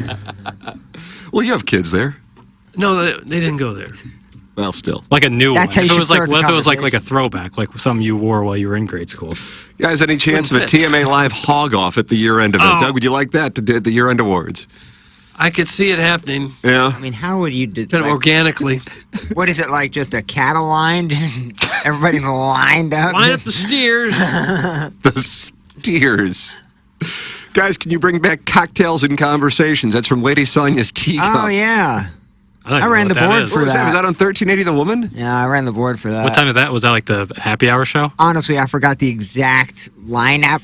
I just remember I was there and I kind of felt like a prisoner. Oh, yeah. And the phone was like right next to all the microphones. And it would ring? And you couldn't leave it on silent because it was behind you. So you had to keep it on ring. And the only calls you would get is, this show sucks. Because, it used to be sports. So, like, you would have people who used to listen to, morning shows. I think McKenna was doing a show on there at one point before, and they were just not happy. With the phone, you would hear every. What would they talk about on Cocktails and Conversations? Like, were they literally drinking? Is that Because I believe that's not allowed by the FCC. They were not. think it is. There's certainly the conversation they had sounded like they were drunk, but it would just be literally what they did over the weekend. One person, not going to mention, was very open on trying. She was super desperate, trying to get a husband. She went out every weekend, and she would talk. AM radio is the place to do that. Oh, so embarrassing. Where would be the best place to go in St. Louis to look for a husband? Well, what age are you? That's Yeah, Oh, 30-something. 30 or 40s. Jackson? I mean, I think we all have an 40s, answer. what's your answer? I think I know. Naptown? Yeah, it's Naptown. Naptown. All day. I think anywhere in Clayton. Naptown. Central West End, yeah, Central West End. Because you're looking for somebody who's And then there's a good successful. chance that if you're looking for the husband at Napoli, you've already had one. Oh, really? But well, Doug, that's about half the population. Doug, with the Central West End, you can nab a lot of doctors. Oh, really? That's mean, where the- they all live? the That's where they hospitals- work. Yeah. But is it where they live? I mean, A lot of them most have of them now apartments, have yeah. housing right around the area. I know. Yeah. This is going to come off wrong, but I can't wait. there was a lot of my friends' parents were medical professionals, and they worked around there. And sometimes they would have like an apartment right there. So if they were on call, Yeah. they don't have to drive all the way back out to the county and An back. apartment. But they had Right. a big house out in your neck Yes. of the woods. Yes. Yes. Oh, a little bang pad. That's exactly right, Plowhawk. Is that what it was? No. It was a it bang wasn't pad. It wasn't a bang pad. No. Oh, Wow, yeah. Herb's parents got hit today. I'm sure that there is. I'm sure that like single or Oh, I I meant don't just know. in general. No, I wasn't. Yeah, you go to parties in the park and you say, hey, you want to go back to my place? And you just walk on over. You think there's a Boom. lot of Barnes Jewish professionals or medical professionals at parties in the park? Some of these Everybody banging around. Some of these people who actually got straight A's all through school and then went through 8 years of college and then a residency actually take their careers seriously. You don't see a guy and taking might off- actually be working when they say they're working. You don't see it taking off his surgical gloves and goes, I got 2 hours. I get I my know. bang I pad. don't think most of them do. Jackson's friend Herb is definitely a bull. That's from the Orson Woods Wacko. How about that? No, he's a man in love. He's not a bull? No, he's a Wow, man. you could see Herb being a bull, couldn't you? There was actually a moment of bull-like status for her, but I'll keep that to myself and my homeboys. You got a bull paisan? I've met 2 bulls in my life, and it's Bull and the Apache, and I've also met Herb. And I don't know if that's what personality traits you need to have to be a bull, but Herb did not have that. Could you find Apache's war call, please, somewhere in the drops? Yeah, I should be able to pop it up. Because that was really nice. That was nice. Yeah. I went to the Dome in 2017. It was at Tapawingo, and the Apache was riding around in the golf cart asking people on the tee box, do you want to hear my war call? So nice. Like it was like, yeah. Mr. Sandy is shared by me and the Apache. Like it was Sandler doing the voice for I feel people. like we got, our group was just wasted, and there was Nickel had a gimp mask on. shirts. And He did. Guys, a lot of West County SLU parents picked up a Central West End condo when the highway shut down. That way you could avoid going down to icky I-44. Doug, that's from Mr. Licks. I don't You ever buy heard it. I-44 called icky? No, it's God's highway. I love 44. I do too. No traffic I ever. must not be old money. No traffic. It's just easy. I-44 is the greatest. It's never shut down. It just if I I'm have taking a my route, son to the Blues and Buffalo Sabres tomorrow night, and I'm already I gotta remember to go on 44. Can't go on 40. Yeah. Turns into the 101 in LA from 3 p.m. until 8 p.m. I can be Crap. downtown where I am roughly 270 and 44. I can be downtown in 20 minutes. you ever hit up 55 South and go, man, I wish I lived out here? No. Jackson, wow. Gosh, The that's- instantaneous. You hear that? That was The instantaneous. Ledoux just came out. Yeah, The last time I drove down 55, they had like 2 lanes shut down. Dude, It was they've been brutal. like that for like 2 years, Yeah, and it was no, brutal. they've For like never been a worker in my 15 entire miles. It was just 2 Every lanes. highway goes through that at some point. No worker though for 2 years, Doug. We have friends that live out that way. We go drive out there quite a bit, and there's How far down 55 are you talking? to Richardson. Where the hell is Richardson Road? Richardson, yeah, Is not that Richardson, Arnold? Missouri. So Richardson Road. So that'd be Imperial? Arnold Get slash sushi. Imperial. I think it's Arnold. Takes yeah. that to get the sushi. Yeah, okay, and then you got It's a Nice Pizza. Or That's a Nice Pizza. Yeah, that's good. But Imperial is the sushi capital of the Midwest? Thank you, Telling Doug. If you've Thank you. not been to Fuji Sushi, you are missing out. It's absolutely fire. It Gourmet is. landlocked sushi. They don't use trash fish, do they? I don't know what they use. Probably but it's- don't. Their eel sauce is so good. It's Eel just- sauce. Doug, whenever they're not happy with me or you, I feel an obligation to read it because the theory is everybody who I read in the text inbox went to high school with me. Yeah. And then all I do is pick the text that rip Iggy and Plowboy. So we have a moment here. Love Doug, but the USA divorce rate in 2022 is 14%, not 50% that he keeps mentioning. Says It's in the who? 314. That Whoever the 14% 314 is. We just made up a percentage? And then right above it, criticism of me, although I don't recall giving any advice, but nonetheless, I will read it. Tim, yeah. Do you like that? You don't like I don't care for that start. No. I took your advice and bet the Blues last night. Yep, lost $100. Blues suck. I don't believe I was giving any advice on the Blues and Wild. I do recall Jackson when I said, yeah, the Wild without Dean Evison. And you would have thought I named a gentleman from another land, and all hell broke loose when Jackson said, yeah, he's a good player on 101 ESPN. Well, we thought they would do well on the Father's. I bet them. They have 8-1-1, but the thing that I wouldn't have bet. I didn't bet when they played the Blackhawks on Sunday either, but I would have had I remembered to. Is when you have really a team in almost any sport. College football is the exception. When they fire a coach, that to me, and that coach has his first game, the new coach. That's a thing that I stay away from. So last night, the Wild had the interim in for Evison, and they ended their 7-game winning streak, or losing streak. Blues have really left some out there against some crappy teams, the Sharks and the Wild. It would have been a 1-point back of third place had they won last night. Yeah. How about that? That power play's a Jim Dandy. Really sustained pressure, some great opportunities. And I think it's number 2 in the league. No, it's one of the worst. Okay. Got bad information. I saw somebody posted that Kyrou and Thomas are the 2 highest paid Blues players of all time. And are they anywhere near being the best Blues players? Oh, they're not even ranked their peak. But is that not a reflection of the time? They're mid-20s now. And their talent? They're paid like big-time stars, and they're not. Kyrou's pressing, brah. Kyrou's pressing, brah. Kyrou's pressing, brah. Nice. Yeah, how about that, Jackson? I bet the Blues last night. You were watching Missouri and Pittsburgh. Absolutely. Doug, great win for the Tigers.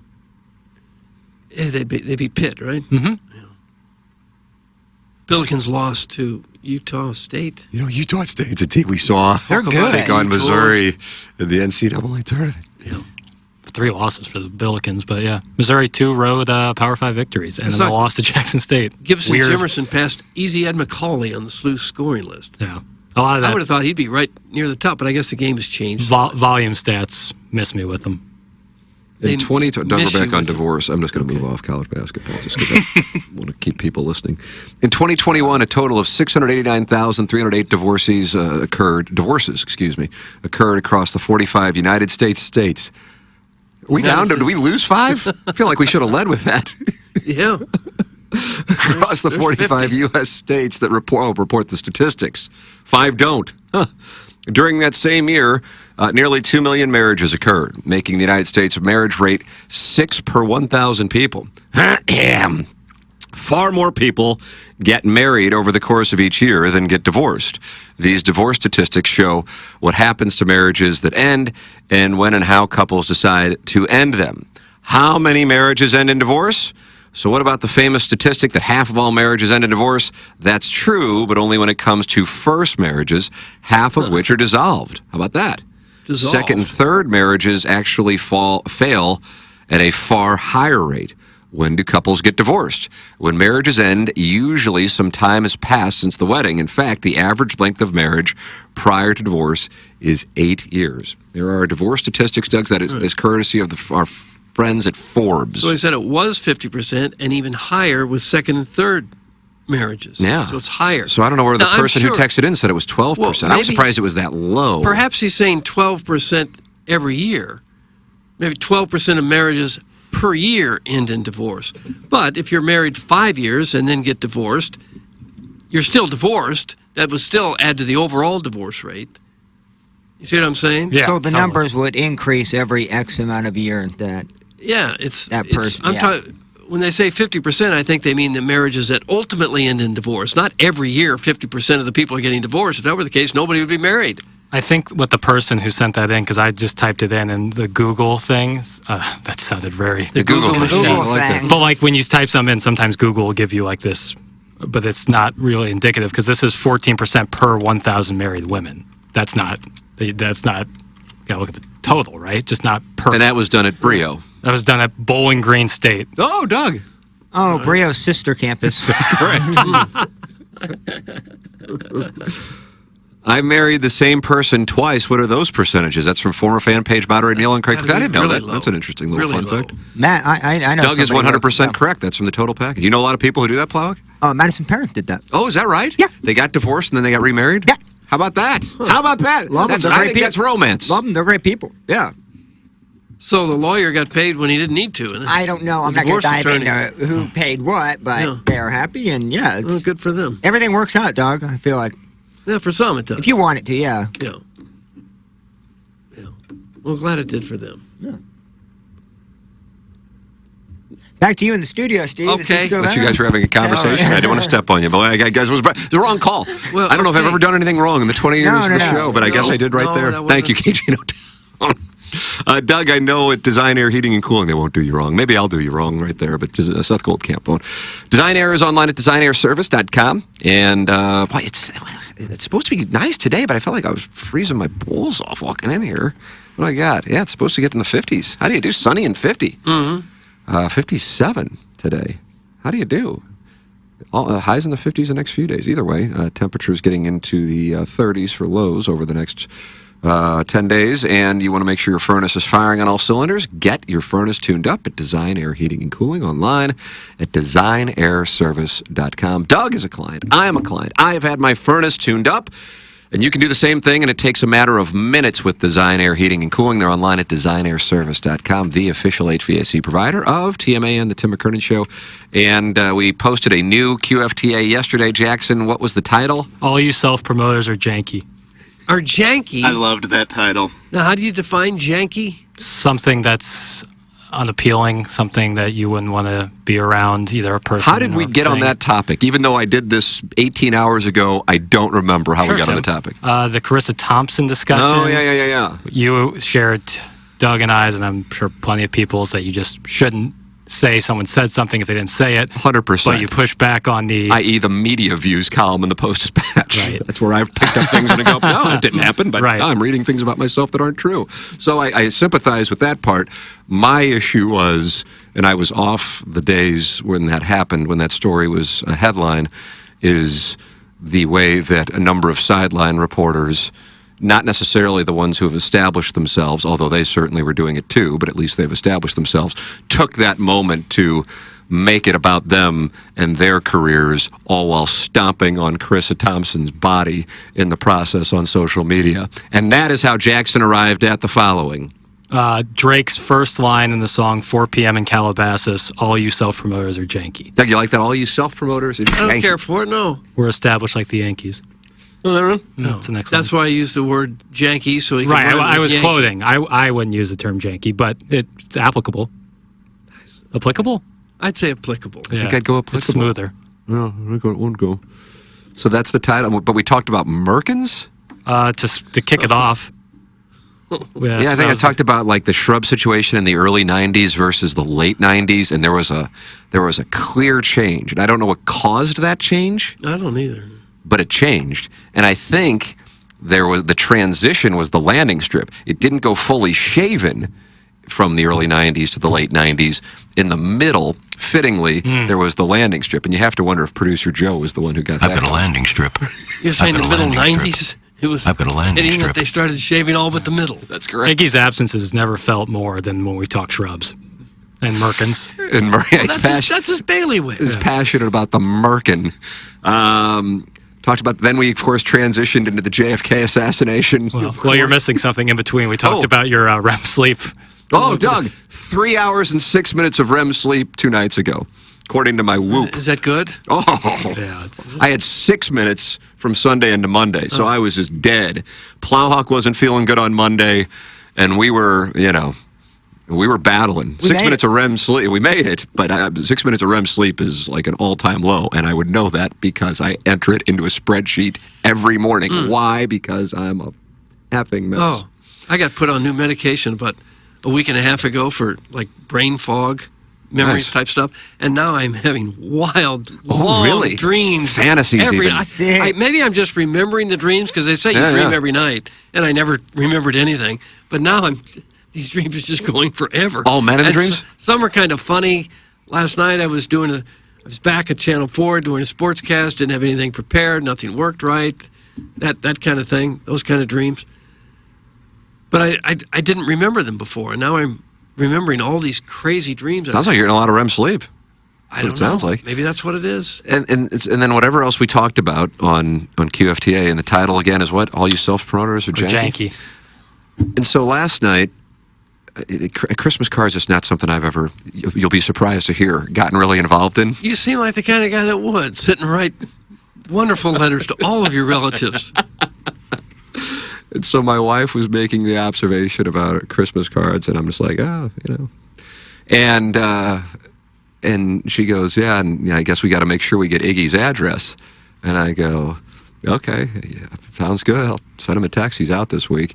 And she goes, well, don't you remember that from last year? And I go, what happened? I have no idea what you're talking about. She goes, my God, you guys talked about it for like 3 days that Iggy didn't get a Christmas card. And I thought to myself, here is exactly what Doug's talking about. We do a show, and even in this case, something we talked about for 3 days. I couldn't remember that. No. Do you remember that at all? No recollection. Does anybody remember? I remember that. You remember it. He was mad that I got one and he didn't. Can we do that again, please? All right, now we'll do it. Now we'll do it. Now we'll make sure to do it. Yeah. What in the hell? so we really did talk about that, KJ? Oh yeah, for sure. I still have the Christmas card up on my hearth. Doug, The Christmas card of my family It's been up there a year. Well, at this point, you don't take it down. No. The Christmas season is back. Holiday. So I think I can make the distinction. It stayed up there all summer. You had a Christmas card on your hearth? Yeah, framed it. Framed it. I might ask him if he'll autograph it. I'll sign it. I'll sign it. Get, yeah. And My you're happy boys will sign because Iggy didn't get one? That's what made it special? I mean, it helped. Yeah. I don't remember that at No, this conversation for sure happened. I don't remember it either. And my wife said we talked about it for like 3 days. And I'm going, God, like I can understand if we forget, like I forgot what we talked about on QFTA. I forget what we talked about in here. I forgot, we talked about in the 7 o'clock hour. But if we talk about something for 3 days, I would imagine I would remember it. And then especially if Iggy were irritated that he didn't get a Christmas card. But alas, he was. It either speaks to our collective memory or the amount of things Iggy spends time on for 3 days complaining about. And I'm not sure which one it is. Well, we talk 3 hours, 5 days a week, and you guys tack on another hour on top of that. And then QFTA is like 15 hours a week. And you think you're going to remember everything you talked about? God, There's not a chance. No way. Tim, can we be on that mailing list? We'd love to display your holiday card on the refrigerator for the next 12 months. Thanks. That's from Scott's Wrinkled Ballsack, but that's not his wife. It's not his wife. Tim, do I just text my address in, or should I DM you later so I can get a Christmas card too? That's from Kurt's former coworker. Are you just going to start sending your cards framed and signed? Maybe I Merry should Christmas start- to you and yours. Best Tim wishes. Best wishes. Tim McKernan. You're going to Here's frame my picture. Boy, you're going to spend With a a pretty frame. penny to frame. Money's no object. Right. Yeah, at this point. Yeah, HD2. Once I got the balloon party money. That's right. You can email in the morning after at InsideSTL.com for the Design, Air, Heating, and Cooling email of the day. That comes your way at 9:45. Jeremy Rutherford is going to join us at 9:05. 2-part questions. Doug, anytime I see Erickson X score a goal, I think to myself, that's Doug's favorite guy, isn't it? Because of Eek? Wasn't that Eek big? Eek? Wasn't that a thing at Sigma Nu? Oh, let's go to Harpo's. Big. Eek. That's what we'd say. Big eek. Lee Street. Big. Eek. I like that, Lee Street. Juicy Burgers, That's where please. you went to get You got a sandwiches. problem with janky, and you're saying big eek? Well, we were 19 years old. Yeah, fair enough. Jackson's only 6 years older. Oh, that's true.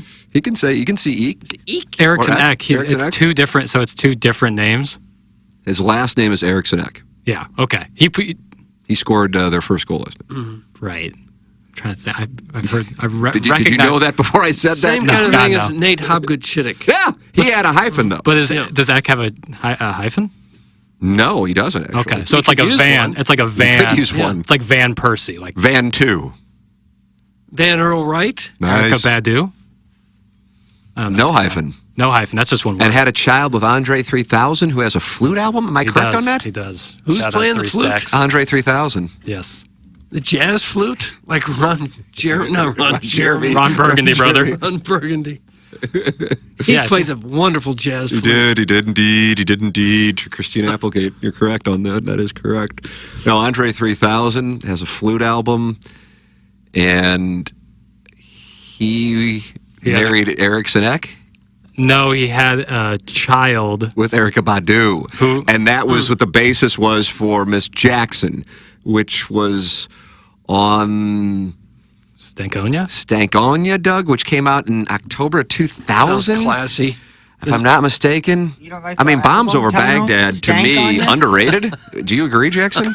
Yeah, it Guess not. begs the question: is Stankonia or AT Aliens or AT Aliens the better album? I'm still concerned about the flautist. As a guy growing up, the last thing you would ever want to be caught dead doing is playing the flute. Yeah. And you're considered one of the couldn't do baddest it. rappers in the history of the game, and Or now you're the playing oboe. a flute. Yeah. I saw him doing an interview, and he's like, yeah, I mean, I'm 47, 48. I got a colonoscopy, and I'm losing my eyesight. I really can't be rapping anymore. That's what do you mean to rap about? I really like that interview because that was a It was a great very point. honest thing. It was a great point. Yeah. It's like I said to Jackson on QFTA, I had somebody who I respect in the industry, somebody you know, Doug, saying, you kind of withdrawing from social media, you really should be more active on it. And I go, like, posting pictures of kids and crap. And he goes, no, like, your opinions on things. And it's not who I am. It's not, at least I don't think it's who I am. I can't, like everybody, not everybody, but if you're around my age and younger, you went through a period, if you were on social media, where you were kind of like a social media tough. And I think you get to a point, usually when you start having sex regularly and perhaps having children, where you go, ugh, I wish I had that one back. You know what I mean? Because it's still there unless you deleted them. Yeah, written pen. Like if you're still toughing around on social media as you theoretically grow, something probably has gone a little awry. You know what I mean? Right. And so I can't like go on to Twitter and like condemn the Cardinals at 47 with 2 children about their offseason. It's just not where I am. Now, when I was 30 and I was drinking all the time and going out and, screaming and probably concerning Martin and the cat, then I was a different person then. But now it's just not who I am. So I can't do that. That's just not who I am. But I don't know. I'm not saying it's wrong. I'm just saying it's not who I am. Right. And I think it's more of a younger person's game. I think my just overall opinion on that. Or a guy in his 40s or 50s who's kind of trying to hold on and maintain relevance, even though I kind of look at it as, well, I'll just say not my thing. I just think there's no take is ever worth it. I've never. Talk about that. No take is ever worth it. No take that you're going to share on social media is ever worth whatever downside that could possibly come from it. Well, if you have an established career in a public. Well, yeah. I mean, if you're unemployed, shoot for the stars. But even like somebody who doesn't, which is 99.9% of the population, that's not a public figure, they can go on there and usually they're going to use a burner. Well, yeah, if it's a burner, then yeah. But even if you're not a public figure and you're just on there crapping on people, it doesn't matter. There are some people in the media who are kind of expected to do that by their employer. Right, I know. That's what I'm saying. This person isn't somebody at Hubbard who told me this.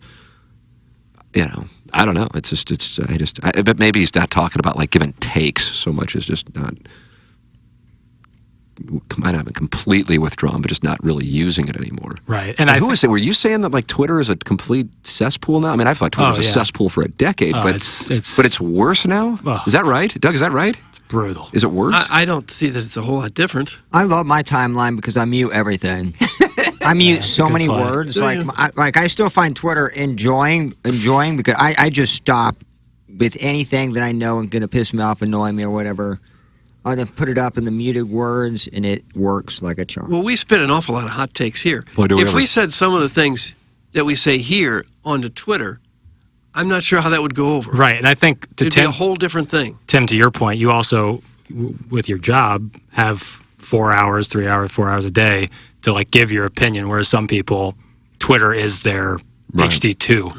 Twitter is their HD2. Think about that. Oh, and it definitely feels like Elon Musk bought HD2. What an investment. It is. It's a great investment. Hey, Tim, you're missing out on social media.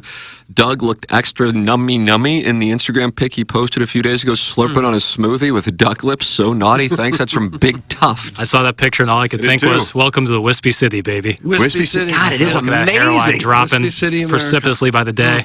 Flowtown. What's your family say about the new harbor? Nothing. Nothing. They don't notice. They don't notice anything. Please ask this young twink to stop twirling his hair. It's from the Breakfast Club. Who's twirling their hair? I know in this case it can't be me. I think it's Who's me. twirling their hair? You? I don't even think are you really just like on the back of my head? I just do really? kind of Oh, yeah, because it's a wing is starting to sprout. From you got a wing, bro?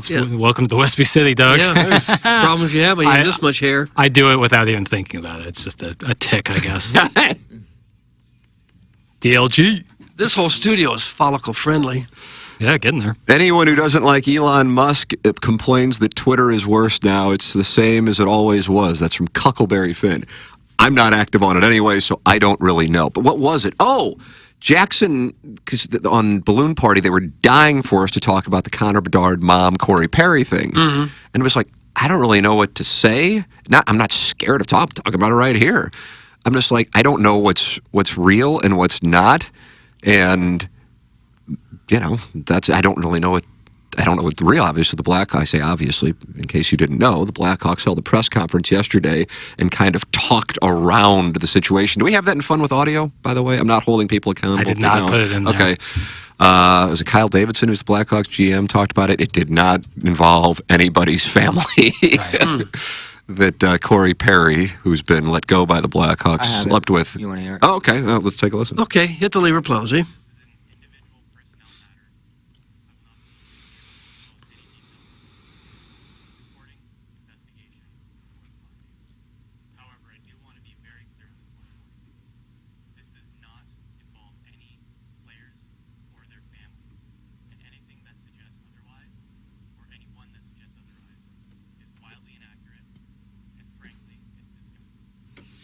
There you go. Nice.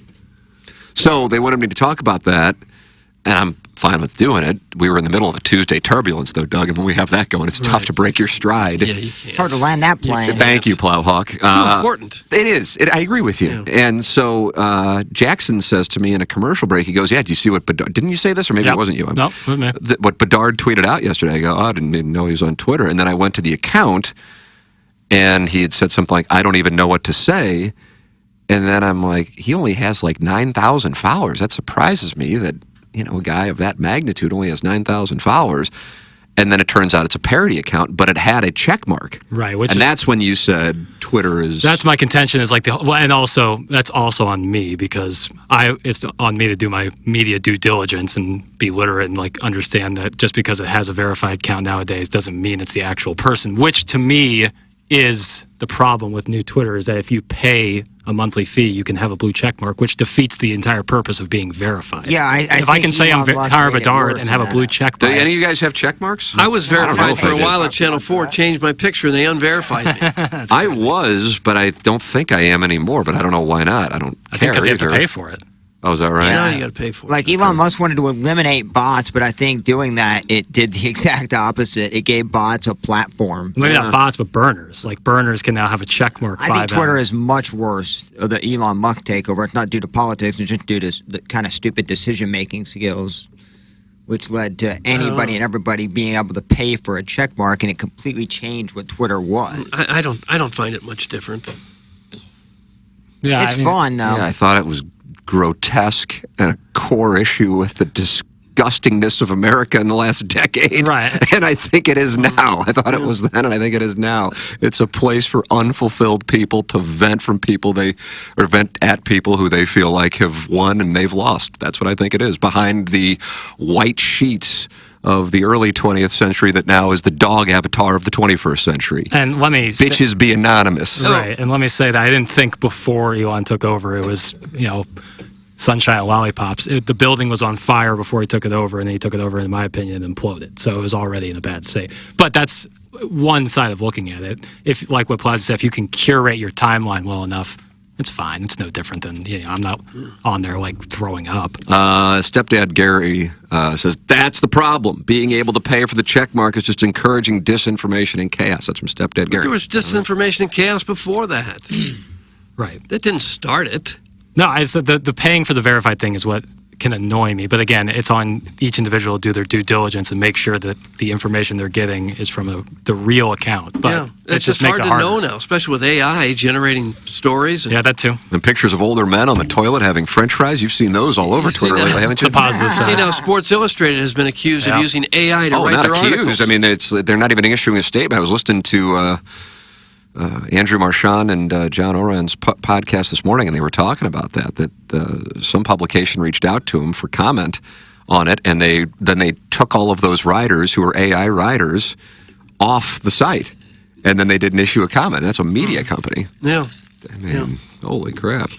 Twitter is way better under Elon. That's from Todd Reesing. That's your guy. Does Todd Reesing just automatically take the opposite stance of you, Jackson? Listen, if that's the case, do what you do. Live your truth. But being a power contrarian can get a little boring. Well, some people like things. Yeah. Some people don't like it. Yeah, if you think it's better, that's cool. Like the community notes thing, I know people love that. They're sometimes pretty opinionated, but...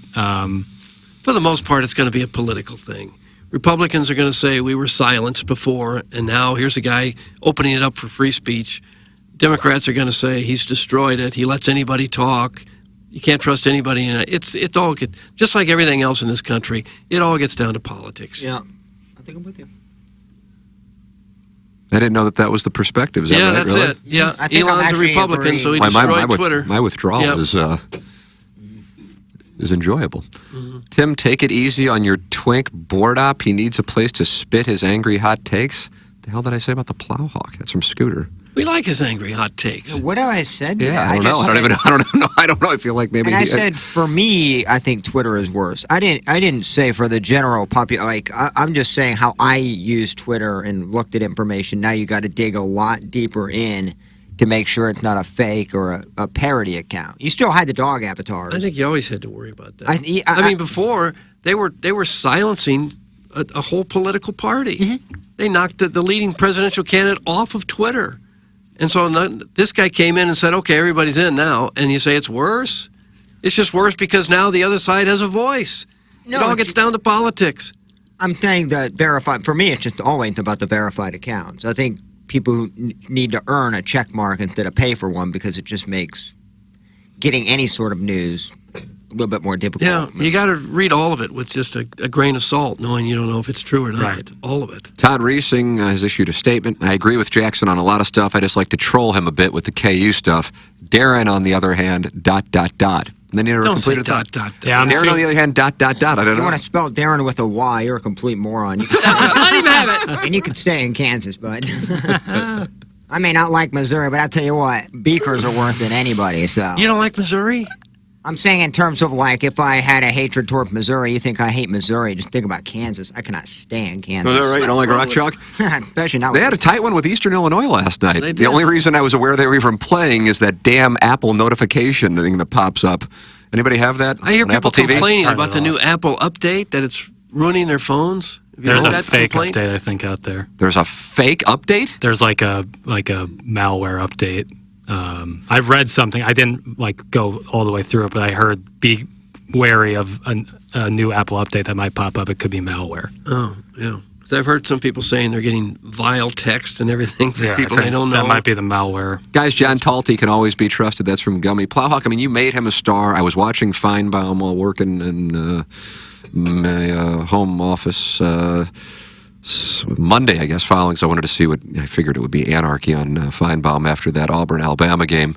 And the very first person that Paul Feinbaum went to, Plowhawk, John T. Talty. And we talked about him when Like he 5 was- years ago. Yeah, when he was still in like college. Yep. Who's he?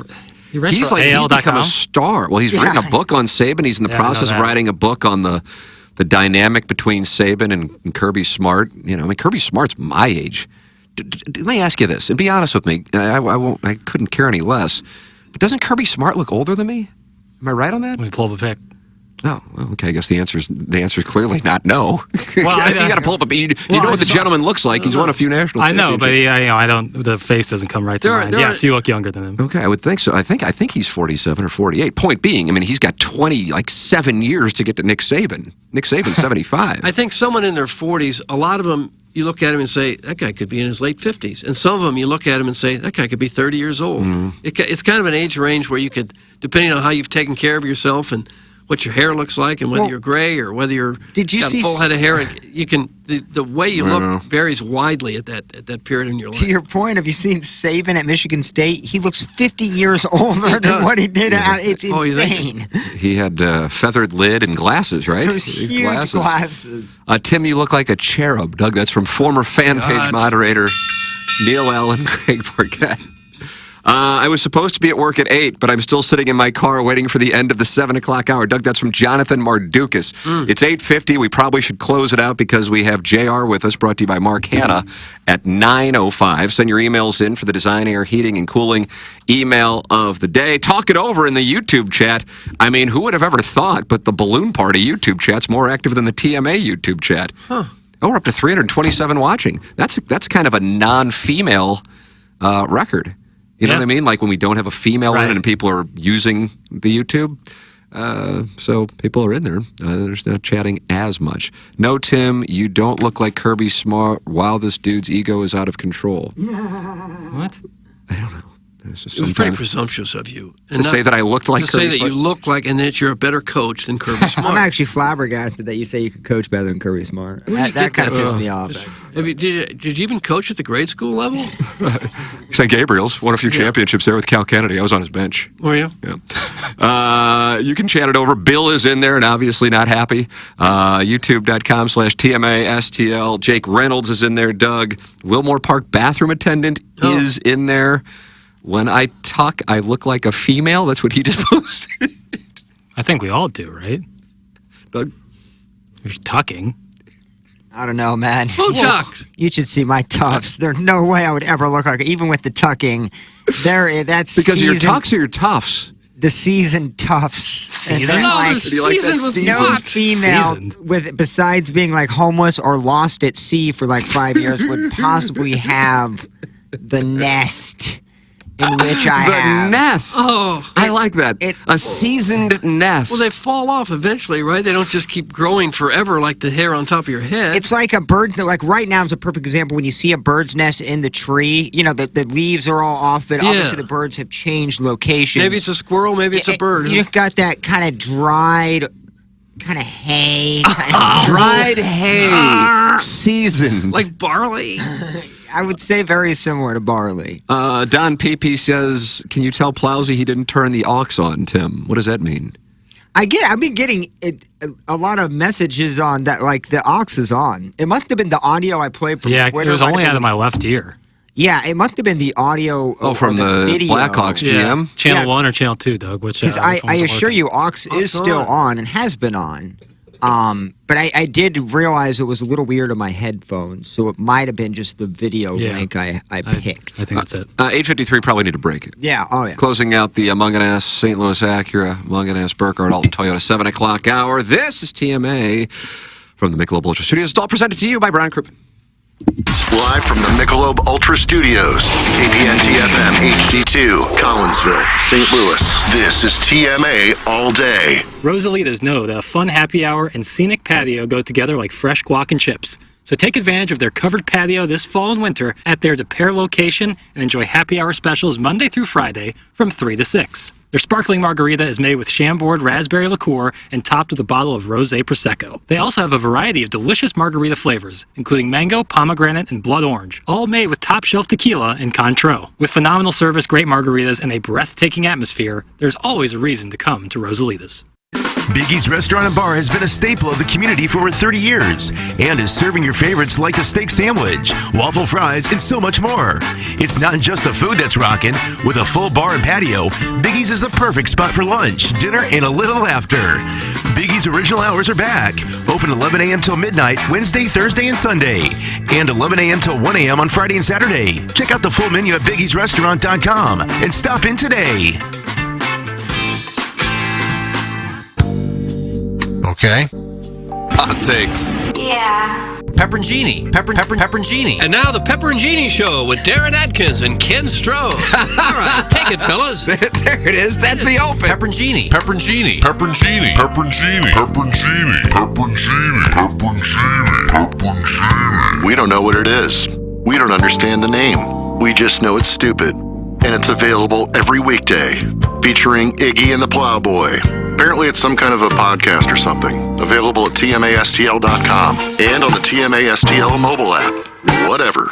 The Illinois Recovery Center is dedicated to providing precise and authentic care to those seeking help and treatment. Whether you've made the life-saving choice to seek help on your own or you want to be prepared for the other end of an addiction intervention with a loved one, the chance to learn about addiction recovery is available to you at the Illinois Recovery Center in Swansea. If you or someone you know wants more information about the Illinois Recovery Center, please call 888-472-9559 or email info@illinoisrecoverycenter.com. When we think of a real estate agent, we think of somebody simply selling our home or finding us a new one. I mean, they're all the same, right? Okay, here's the comps. We'll take some pics, we'll post them, and I'll get back to you, okay? A home is life-changing, and your real estate agent should reflect that. Honesty, integrity, and someone who will go above and beyond to make your dreams come true.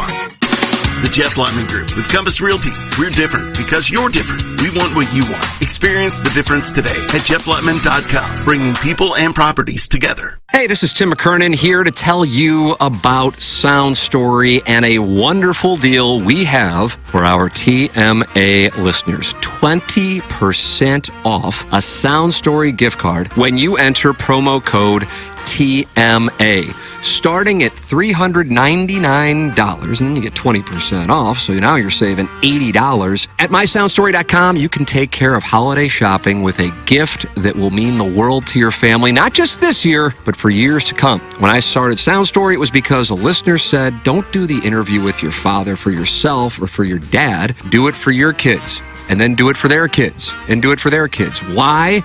Because that way, my father's voice and his stories will be saved forever. It's like a podcast, but with your loved ones. That's what Sound Story is, and it makes the perfect holiday gift. At mysoundstory.com, 20% off when you enter promo code TMA. Hey, this is Tim McKernan, and I am here with a great TMA sponsor, and that is Longo Biggs Injury Law Firm. And you may hear a bunch of out-of-state law firms advertising here and there all over on billboards and so on and so forth. But the thing is, oftentimes their goal is to just settle and move on, and that's not what you guys do. Yeah, this is CD Longo, and you hear us talking a lot about maximizing the value of cases, but what does that actually mean? Well, as Tim said, there's lots of personal injury lawyers in St. Louis, and everyone handles cases differently. We focus on getting the highest dollar amount for your injuries, not just getting a resolution quickly. We're constantly tracking all the settlements and verdicts in the area. This helps us advise our clients on whether a settlement offer is too low.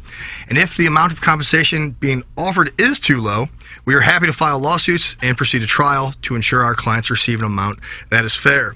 Visit our website or Google us at Longo Biggs Injury Law. The choice of a lawyer is an important decision and should not be based solely upon advertisements. I'm Tim McKernan here with Action Jackson talking to you about Mark Hanna. TMA listeners have a lot to think through financially, whether it be saving up for their child's education or planning for their own retirement and everything in between. Whether you're like me and just getting started with your financial planning or you're already retired, call Mark Hanna. It all starts with a 15-minute phone call to discuss your needs and design the right strategy for you and your future. Visit evergreenstl.com or give Mark a call at 314-889-0503 today. Mark Hanna offers securities through Equitable Advisors and insurance and annuity products through Equitable Network, LLC. The most anticipated rock holiday tradition returns. Trans-Siberian Orchestra, live in concert. 2 shows, Sunday, December 17th, Enterprise Center. Tickets on sale now at livenation.com. A legendary blend of rock, classical, and holiday music for the entire family.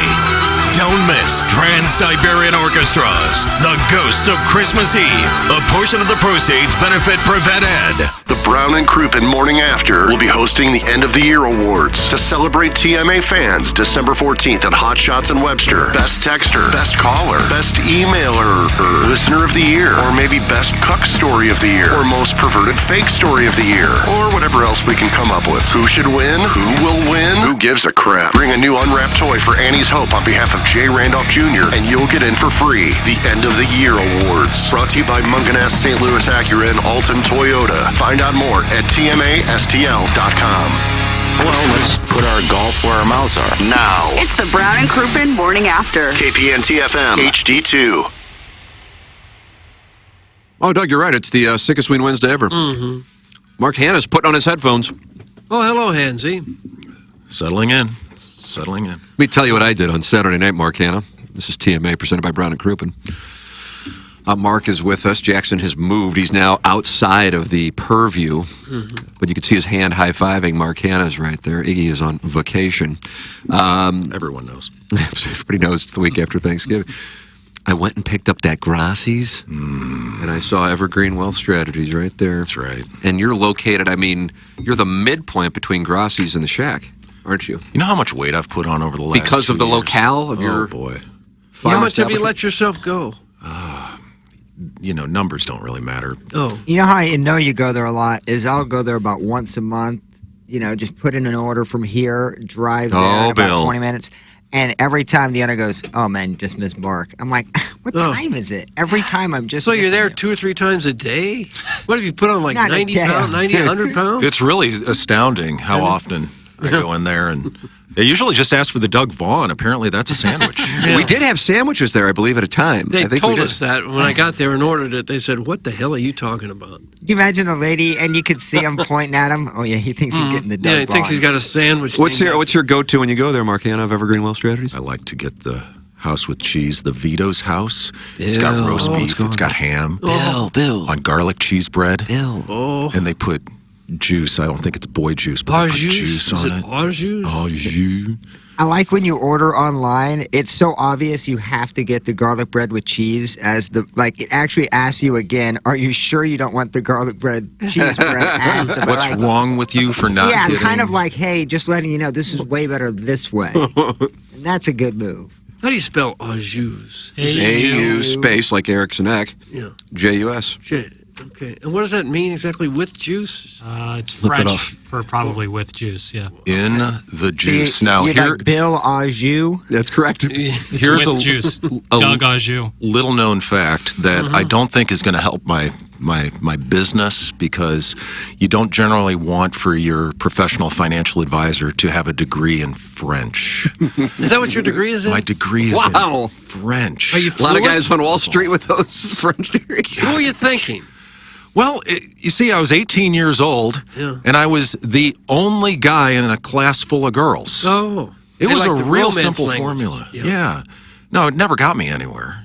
Really? But I was enjoying it. You got an office now next to Grassi's in the Shack. That's right. Got you there. And I don't speak a lick of French anymore. Really? It's all Even gone. though that's your degree? Yeah. Really? Yeah. That part surprises That me. make you feel better about the journalism degree. Yeah, exactly. Well, I don't have one. We are, at its core, we're a French fur trading village. That's correct. That's what we So are. people Pierre speak Leclerc, French Doug. here. You can't swing a dead cat without hitting a Frenchman here. Mais oui. Right See there. There's one. Jeremy Rutherford is in Montreal covering the Canadiens as we speak, and he joins us right now. French. Morning, JR. Oui. See, how about that? There's another one. Yep. All these guys Ça va speaking très bien. Okay, gosh. Need subtitles on the YouTube channel. Sorry, JR. JR, what is the deal with the Blues playing these teams that are in death spirals and then giving them lives? The San Jose Sharks and now the Minnesota Wild, fresh off of a 7-game losing streak, firing their coach, who Jackson thought was still playing in the NHL, and it didn't go over well on Balloon Party. And then the Blues come out, and they really got dominated in the second period last night. That was really something. They were lucky, if anything, that they were still in the game, and then they lose to the Wild. And, of course, Doug, the power play. Ah, yes, the power play. Yes. S'il vous plaît, on signe sur la cinquième, s'il vous plaît. Hey, knock it off! He made that up. That was not French right there? No, pas du tout. Is that's about the best explanation I can give you. Let me translate that. They just, gosh, there's some nights, guys, you guys saw it last night, you saw it in San Jose, Tim, you just mentioned it, can't play with these teams that are at the bottom of the barrel. I get it. Last night, Minnesota's coming out, they fired the coach, everybody's playing like they want to impress Dad, right? But once again, the power play, 6 for 65. I think that's all that needs to be said. 6 for 65. Sweet mother of So how do you fix that? You just put more pucks on net. Nice. You go to the greasy areas? You go to the greasy areas, yeah. I just think at this point you get the lack of confidence. But you saw last night, like, even though you've not converted on a couple power plays, now it's 7 minutes left to go in the game. You're losing 2-1, and you get a 4-minute double minor. I think they originally credited them for one shot. Now maybe after they look back, it's 2, but still it's not nearly enough. And I think, I heard Jamie Rivers talking about this, is you got to act like you got to score right away, because I think if you kind of try to lull them to sleep and wait for your shot, you're going to lull yourself to sleep. And I think that's what happened on that one last night. Yeah, you get that a lot with those 4-minute that they say they have so much time, and then it just doesn't come back around. They'll do the same thing on a 5-on-3, and it's a tough balance. They've got to both want to work it around for a good shot, but then also get that puck in. Sooner or later, you got to get that puck in greasy areas and have the want to. Nice, Doug. There it is. That's right. Yeah. Yeah, for sure. Gosh, listening to that voice, it reminds me, Mark, this past week, I can't remember for the life of me who it was, somebody in public, I'm talking to them, and they said, gosh, Mark's voice, it's like perfect for radio. It's like godlike. So compliment how about this week on that voice. How about that? John Facenda has nothing on this voice. I've been listening to Doug Vaughn for going on 15 You're about to hit the gong. These are Mark Hanna lemmings now? He gets more lemonade than you do. It's right up there with you. Send your two-parters in for JR. He's here every Wednesday, presented by the gentleman with the godlike voice, Mark Hanna. Evergreen Wealth Strategies, online at evergreenstl.com. Your two-parters come in. The EDF Group text inbox, 314-881-TMA5. This is The Morning After, presented by Brown and Crouppen. Seriously, I've seen better power play work by the St. Dominic Crusader varsity squad. These guys are friggin' horrible moving the puck, and the void of a one-timer is extinct. That's from the Veiled Prophet. JR, your thoughts on the Veiled Prophet? I covered that Dominic team, and I think you're right. They did work the puck around pretty well, and they did get the one-timer off. They had a guy named Art Vollinger who sat there in the right slot, and he would just pump in the one-timer. So, having experienced both teams, that Dominic 96 team and this current Blues team, I think that Dominic was better. Dominic beat writer. Is that what it was? It must have been. JR, why does the power play suck? And number two, when the Blues have their mom's trips, what should we look for? Thanks. That's from the Warson Woods Wacko. Watch it. I was waiting for the over-under on the Corey Perry two-parters. They were obsessed with it on Balloon Party and felt like I was being cowardly for not talking about it yesterday. Like, I don't know what to say about it. I have no idea what the hell to say about it. And I'm with you there because, we can have all the fun we want to, but when it comes to that stuff, I think that thing just grew legs this week, and I'm talking about the speculation, not anything else. I think that... I honestly view it from, to be serious just for a moment, I view it through the lens of defamation. That's how I view it. I realize we would be the source, but yeah, it's a damning story. But something happened for them to release him. Something happened. For sure. And we don't know what it is, but typically in situations like this, when a rumor gets that big to where the national insiders and even the team, to an extent, when they come out and say not involving family, they're putting it down. That says a lot that they want to put this out too. And the biggest thing is, we're talking about somebody's family, and if you listen to anybody, they'll tell you what an upstanding family, and so imagine maybe the rumor goes away in a couple days for the rest of us, but it doesn't go away for that family. Right. So we have fun, we talk about things, we make cracks, but this is one that's really gotten out of hand. Yeah, and this is the guy who's a cornerstone, future superstar, face of your franchise for who knows how many years, and now he's got that stain on him. Yeah, it really is. So back to the Blues mom's trip then? Oh, yeah, please. What do you think will happen? Is this team about with Doug Armstrong? Thought it was going to be.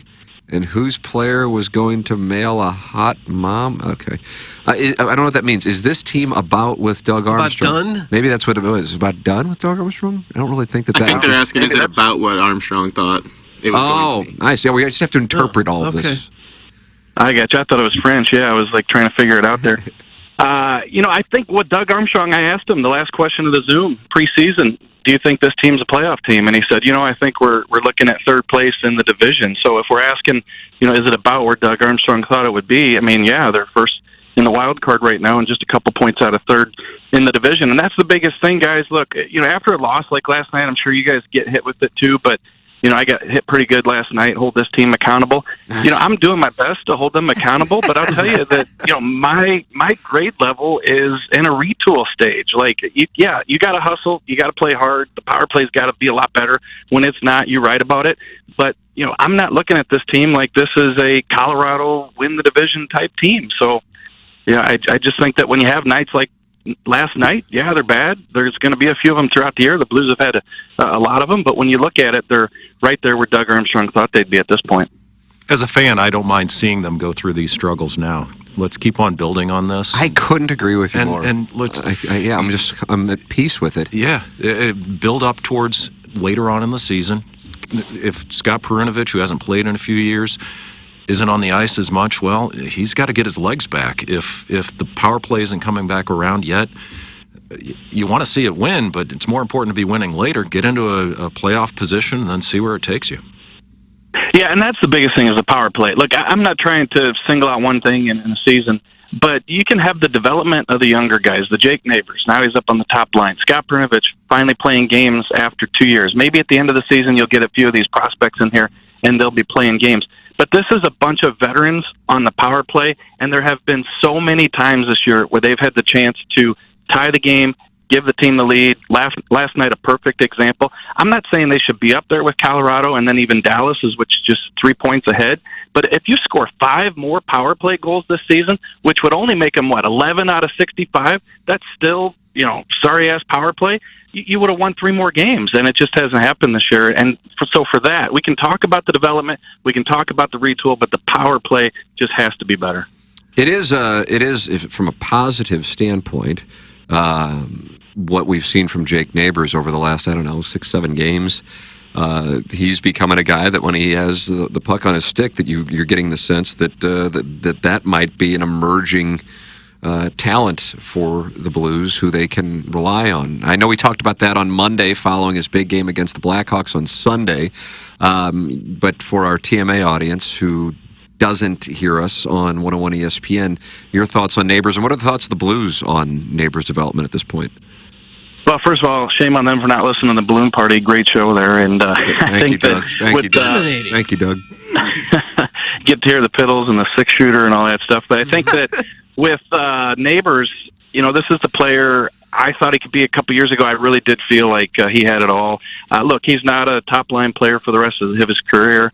He's not a 30-goal scorer, but he's a guy who can play any role you want him to play, and I think that's what he's doing right now. And, I tweeted that last night, Tim, is, he gets the puck on his stick and he's heading into the zone, and probably, last year you think, okay, well, he's going to dump it in, or, there's not a chance to create some offense here. And, last night and in this past 6 or 7 games, he's done that. And the biggest thing, going to the front of the net, we're looking at this team that's got 28, 30, 32-year-old veterans that aren't going to the net, but the 21-year-old kid is. And, I realize he's young, he wants to make an impression, but he really does lead you to believe that he's got the will and wants to be that type of player. He almost reminds me of David Backus. Is that a fair comparable, you think? Yep, for sure. Yeah, maybe, different in other terms of, what the ability is, but I think the willingness, it was always there with David Backus, Mark, is, if you needed him to go in the corner and smash somebody, that's what Jake Neighbors will do. I think I saw a play last night where Jake Neighbors took a shot, blocked a shot, went down, got up, skated about 30 feet, and put a guy on the boards. That's the type of player he is, and you're right. That's who Backus was. When you hold a team accountable, as you should. Thank you, Doug. What does that look like? Do you go locker to locker after a game and poke people in the chest and say, keep those skates on, you got to go out and practice? Do you verbally yell at them or dress them down? What exactly does it look like? Yeah, maybe one of these days we'll get in the locker room. Maybe I should take a video of it and then tweet it out just to show people that I'm yelling at the boys and getting on them, and maybe that would satisfy them. Or just write an article about, hey, this is a Stanley Cup team, and if they're just in a wild card spot with these players that Doug Armstrong's brought in on a discount, then they are not living up to Stanley Cup standards here. Yeah, So this is a cup winner. Yeah. Yeah, you got a rough edge to you, and I think the team needs that. The franchise could use. Imagine the looks on their faces when you come in there and start screaming at them. I don't even think anybody would look. They'd turn and walk away. I'd say, man, he must be hungry or something. He's pissed. Oh, God, he's hungry or something. Do you think reverting to the clown sweaters would turn this team around? That's from Scissor Me Timbers. They've worn them a couple times the past couple of years. I think we'll have to check that record out.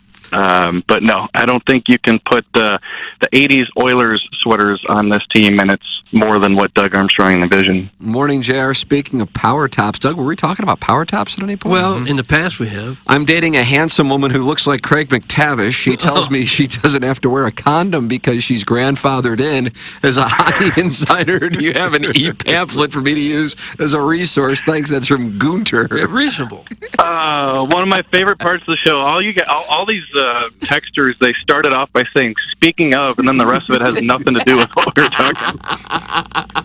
It's close. JR, should we just put Parayko at the top of the power play and let him blast bombs? Also, do you want to meet at Grassi's later? And we can rub garlic cheese bread on each other's... Okay, Doug, then it got graphic. Then stop reading it. It's from Mr. Siders.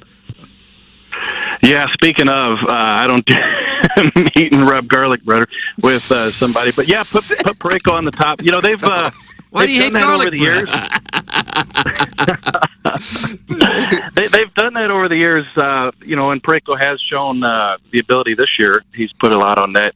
4 goals. He scored his 4th goal last night. That matches what he did all last year in 79 games. But, again, I don't know. I don't care who you put on the top of this power play. You still got 4 other guys that aren't getting the job done. Back in 1988, Gaston Gingras used to bring the heat with a slap shot. God, he did. They could bring him back. Gaston Gingras. Speaking of French. God comes in with the Gasta reference. Mm-hmm. God comes in. How about that nickname? God. Offensive to my faith, but... JR, always enjoy the conversation. You can hear Jeremy Rutherford throughout the week on 101 ESPN and every Wednesday here on TMA. He is presented to you by this gentleman who is like Zeus, Doug? And that's apparently so. Mark Hanna of Evergreen Wealth Strategies. He's online at evergreenstl.com, and you can call him at 314-889-0503 and hear his voice. So there you go. Yeah. And Mark, thanks for the tip last week. You said you called everything a hike. I'm going on a hike. I told my wife this week, hey, I'm going on a hike, and she goes, you went and got the mail. A hike just sounds like you're working harder than you're going on a stroll. He's a wordsmith. He's a wordsmith. Thanks, JR. Yeah. Talk to you next week. See you, boys. All right, the great Jeremy Rutherford with us here every Wednesday on TMA Blues, giving life to the dregs of the Western Conference. First the Sharks 12 days ago, and Patty Maroon and the Minnesota Wild. Well, hell, they're on scholarship, too. Yeah, they are. And Dean Evison. Remember Good the players. I'm sure he played at some point. He did. He played for the Caps and the Whalers in the 80s. Yeah, that's what Jackson was talking about. That's right. God, the rage in the 101 ESPN text inbox when he said that. I got some text coming in. Got Flip Wilson. Hey, Mark, can I come down to the studio and smack around your big hut cheeks? Oh. Doug, I don't know what that means. It's supposed to be butt cheeks. Maybe. Somebody wanted to slap Mike Francesa's big butt cheeks. Who Hot was a really good Chinese one of our first Mongolian calls. boxer. Yeah, you could find that drop, couldn't you, Blousy? You've never heard that drop? I don't pay much attention. That's where this comes from. I have to dive deep in it. It's not called butt cheek. Yeah, that's where that comes from. Of course it isn't called. It's in reference to a Mike Francesa drop. I'm sorry you had to be exposed to it here. I'm accustomed to it all anyway. Okay. Yeah, my mom watched for the first time last week. On YouTube? Yeah. Had to be impressed. Well, she hung her head and and said, we're going to have some conversations around your behavior. First it was getting the French degree because of girls in class, and now this. Yeah. She's disappointed in you. She wouldn't be the first one. Doug, Don Peepee is active in the TMA chat as he is in the Balloon Party YouTube chat and says, French girls seem to be really skinny and cute, but they have a lot of body moles? Is that what they're known for? Moles? Kristen Massapico, what's up, Chris? Wait, I think this is it. Hey, Mike, I want to slap your big butt cheeks. See, that's where it comes from. That's where it comes from. Took a little bit to find, but we got it. If I get that call at the office, we're going to have words. I'm blaming Flip Wilson. Doug, are you familiar with this French body mole problem? No. What causes a mole exactly? Is that a... I don't know. You'll have to ask Don Peepee. He's the one who's dealing with it. Is he up in Quebec? Is Don Peepee in Quebec? I don't know where Don Peepee is. Don Pepe. And why would you have more moles if you're French? I don't know. Jackson, have you ever heard this? You've been with a lot of French women. Yeah, exclusively. And I haven't noticed a mole trend. I don't know how they form. Maybe certain skin is more... susceptible? Sure, to moles, but I'm not really a dermatology expert. Oh. I pediatrics. That's your thing? Yeah. Okay. Great hair. That is really... Yeah, you see what he's got going? You guys kind of have the same thing going now. Yeah, it's not bad. It's making moves. Nice salad. Still some work to be done, you know. I've watched, I looked at the YouTube, and the hairline's really just kind of sideways, but we'll get there. It's not bad if you can hold serve. That's right. And I have a good serve. This is my good side. Oh, do you really? This is my good side because I coif my hair this way. Ah, interesting. Got to be careful on windy days. That hawk gets up. Yeah, if the hawk's Welcome up. to Wispy City. Oh, gosh. Doug's got what you see. Look at Doug's tufts of wisps. How about the wispy tufts?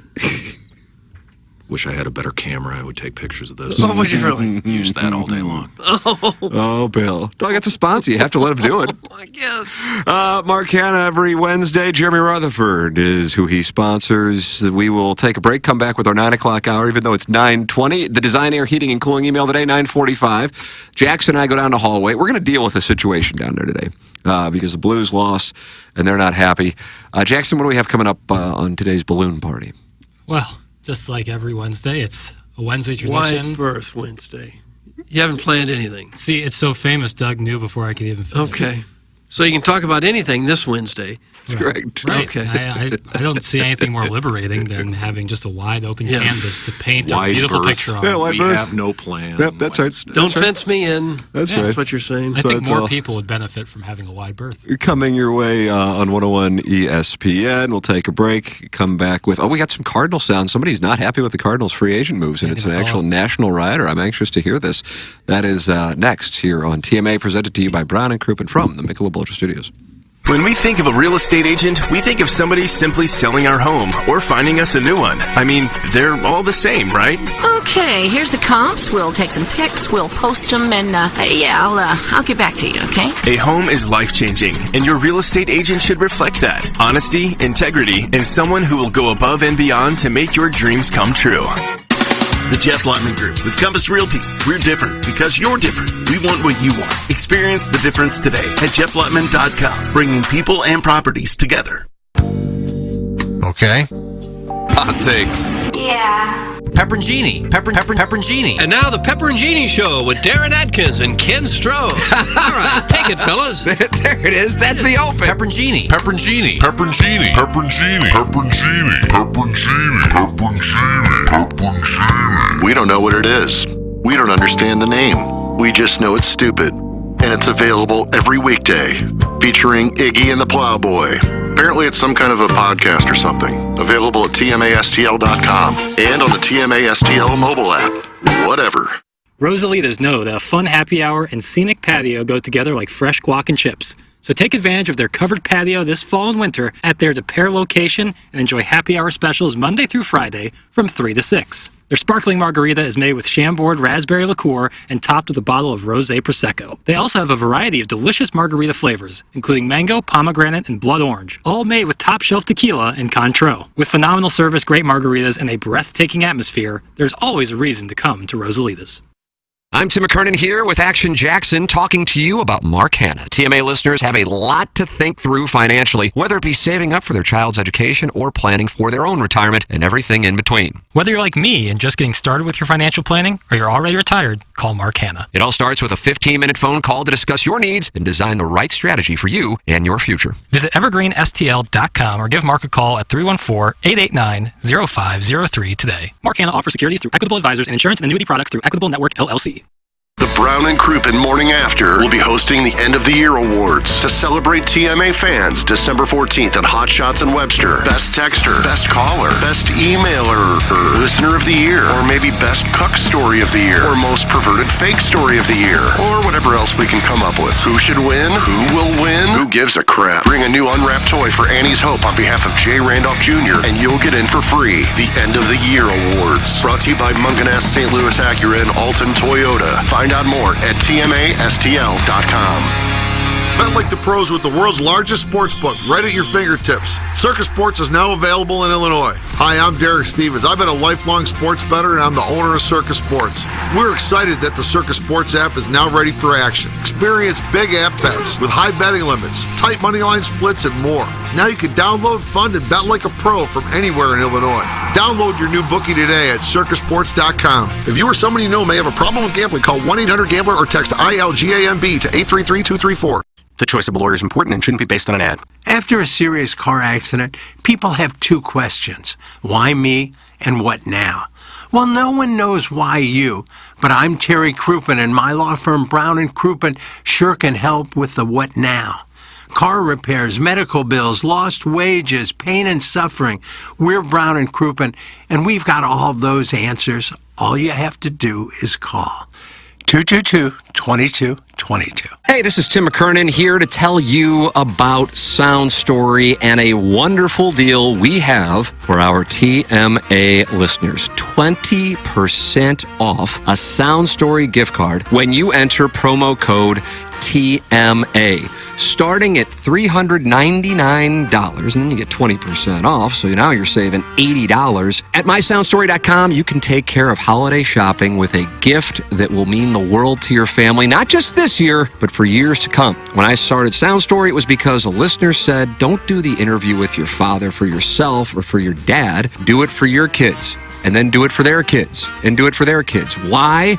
Because that way, my father's voice and his stories will be saved forever. It's like a podcast, but with your loved ones. That's what Sound Story is, and it makes the perfect holiday gift. At mysoundstory.com, 20% off when you enter promo code TMA. Urban Dictionary defines thirsty as purposely, knowingly, and recklessly attempting to gain fame to boost self-esteem.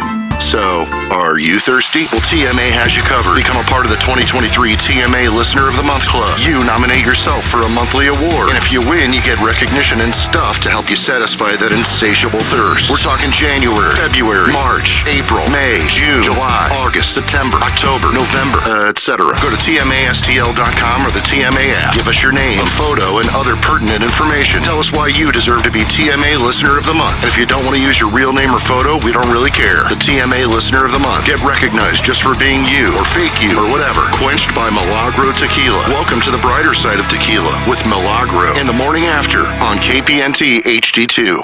Don't miss this year's hottest tour. Trans-Siberian Orchestra. Live in concert. The ultimate rock holiday phenomenon.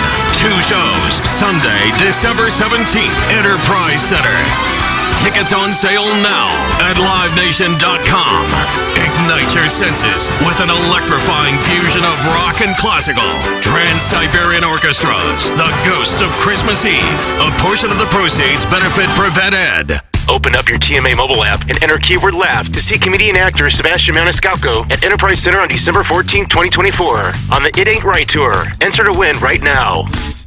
Live from the Michelob Ultra Studios, KPNT-FM HD2, Collinsville, St. Louis. This is TMA All Day. I'm gay. Now. It's the Brown and Crouppen Morning After. KPNT-FM HD2. Collinsville, St. Louis. Welcome back to TMA. It's presented to you by Brown and Crouppen.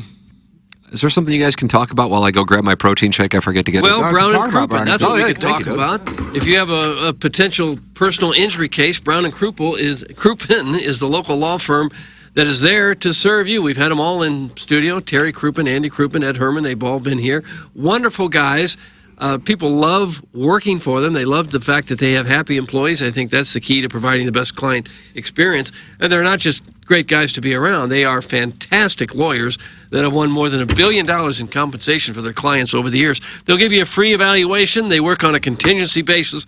No upfront cost to you. If you don't get paid, they don't get paid. If you think you might need Brown and Crouppen services, here's what you do. You call them at 314-222-2222, or you go to brownandcrouppen.com. Make sure you let them know you heard it here on TMA. The choice of a lawyer is an important decision and should not be based solely on advertising. Past results are no guarantee of future results, and every case is different and must be judged on its own accord. There it is, and you should probably think about it, too, while you're there. EDF Group sponsored the text inbox here on TMA. Very active text inbox today. 314-881-TMA5. The EDF Group support the sponsors, and if you want to support the sponsor, that is the EDF Group, sponsor of our text inbox at 314-881-TMA5. Do you have a fire extinguisher where you work? Well, why? The answer is yes, you certainly do. So please email the EDF Group at fire@theedfgroup.com so a technician can come out and explain to your team how the EDF Group can save your company money. Again, that email address is fire@theedfgroup.com. The EDF Group is hot and will prevent your facility from having hot fires. Experience the EDF Group difference. Learn more at the edfgroup.com. Jackson, tell me about your hair, because Big Tough said Jackson looked super naughty on QFTA yesterday, but please reconsider using hair product. Okay. Does more hair make you look naughty? I don't know. I guess that's all in the eye of the beholder. The hair product thing is an odd hill to die on, but do what you want. I like my hair A lot right of now. product yesterday. No product today like either, boys from baby. Flatbush. No product today either. That's all because of our friends at St. Louis Hair Restoration, Doug. You know it as well because you went there. You and I talked with both the founder, Greg Kryling, and Dr. Polinga. Wonderful gentlemen, patients themselves. Sure. And they suggested for me, they're like, you're in a spot where a lot of guys your age are. The best move for you is take the finasteride every morning, right when you wake up. Super easy to do, super affordable. And then you put on this laser cap every night. And then For 6 minutes. 6 minutes, super easy. It kind of looks like a batting helmet, but you don't even think about it being And if you on. get hit by a pitch, you're protected there too. Damn straight. And so I put that on every night, super easy, and we're seeing some results, and we really like that. And hopefully this persists so that this would be my plan going forward. And this is all because I got a great consultation at St. Louis Hair Restoration with Doug. They said, how about an FUE procedure? Well, yours is a good way to start, and if it works great, then that's all you need. Right. And if it doesn't, it's not 100% sure for everybody. You can do the more permanent solution, which is the FUE where they move some skin or some hair follicles around from the side and back of your head to where you need it, on the hairline or back on the crown where a lot of people are balding there. And you can see on YouTube, these are wisps of tufts, and they're tufts of wisps. I live in a wispy city now I like that. because of that FUE procedure. They have lots of different options. Something that's really worth checking out is the before and after pictures on their website. It's amazing the transformation that some people have been through. You got a great resource right here.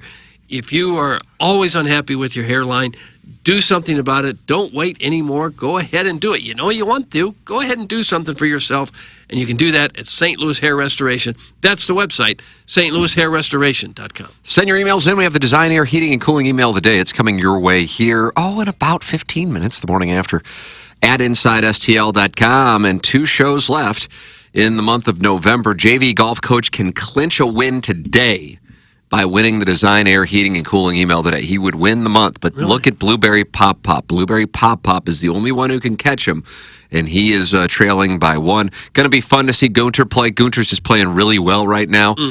Probably isn't going to be able to win it mathematically, but I think a lot of people appreciate the work Gunter's done in November. Of course, the Calcified Ear, the Fancy Gentleman, Amanda Groin, Dogtown Tyler from Spartanburg, Buck Swope, Cucky, and the 8:30 Recreator, all with wins in the month of November. All right, I want to hear these sound bites we have on the Cardinals and their moves so far. So Jackson, the Athletic, Major League Baseball writer Andy McCullough, not a fan of the Cardinals' free agent moves. I haven't heard this, so I'm anxious to hear what we got here.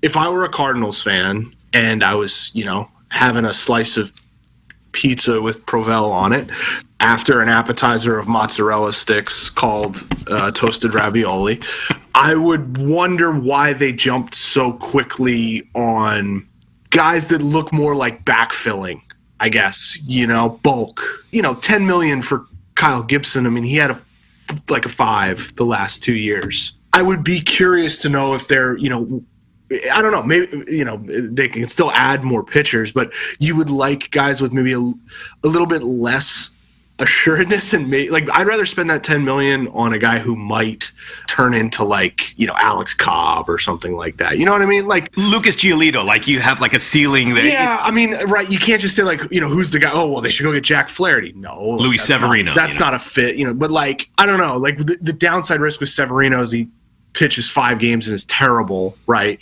Whereas you're just kind of locking in 400, 200 to 300 innings of 4.5 ERA baseball. I don't know how crazy I am about that. Okay. I understand that. I suppose I just keep going back to I'm not looking at the Cardinals as a 2024 World Championship contender as it's currently constructed or going into it, and I still think they're going to make a move.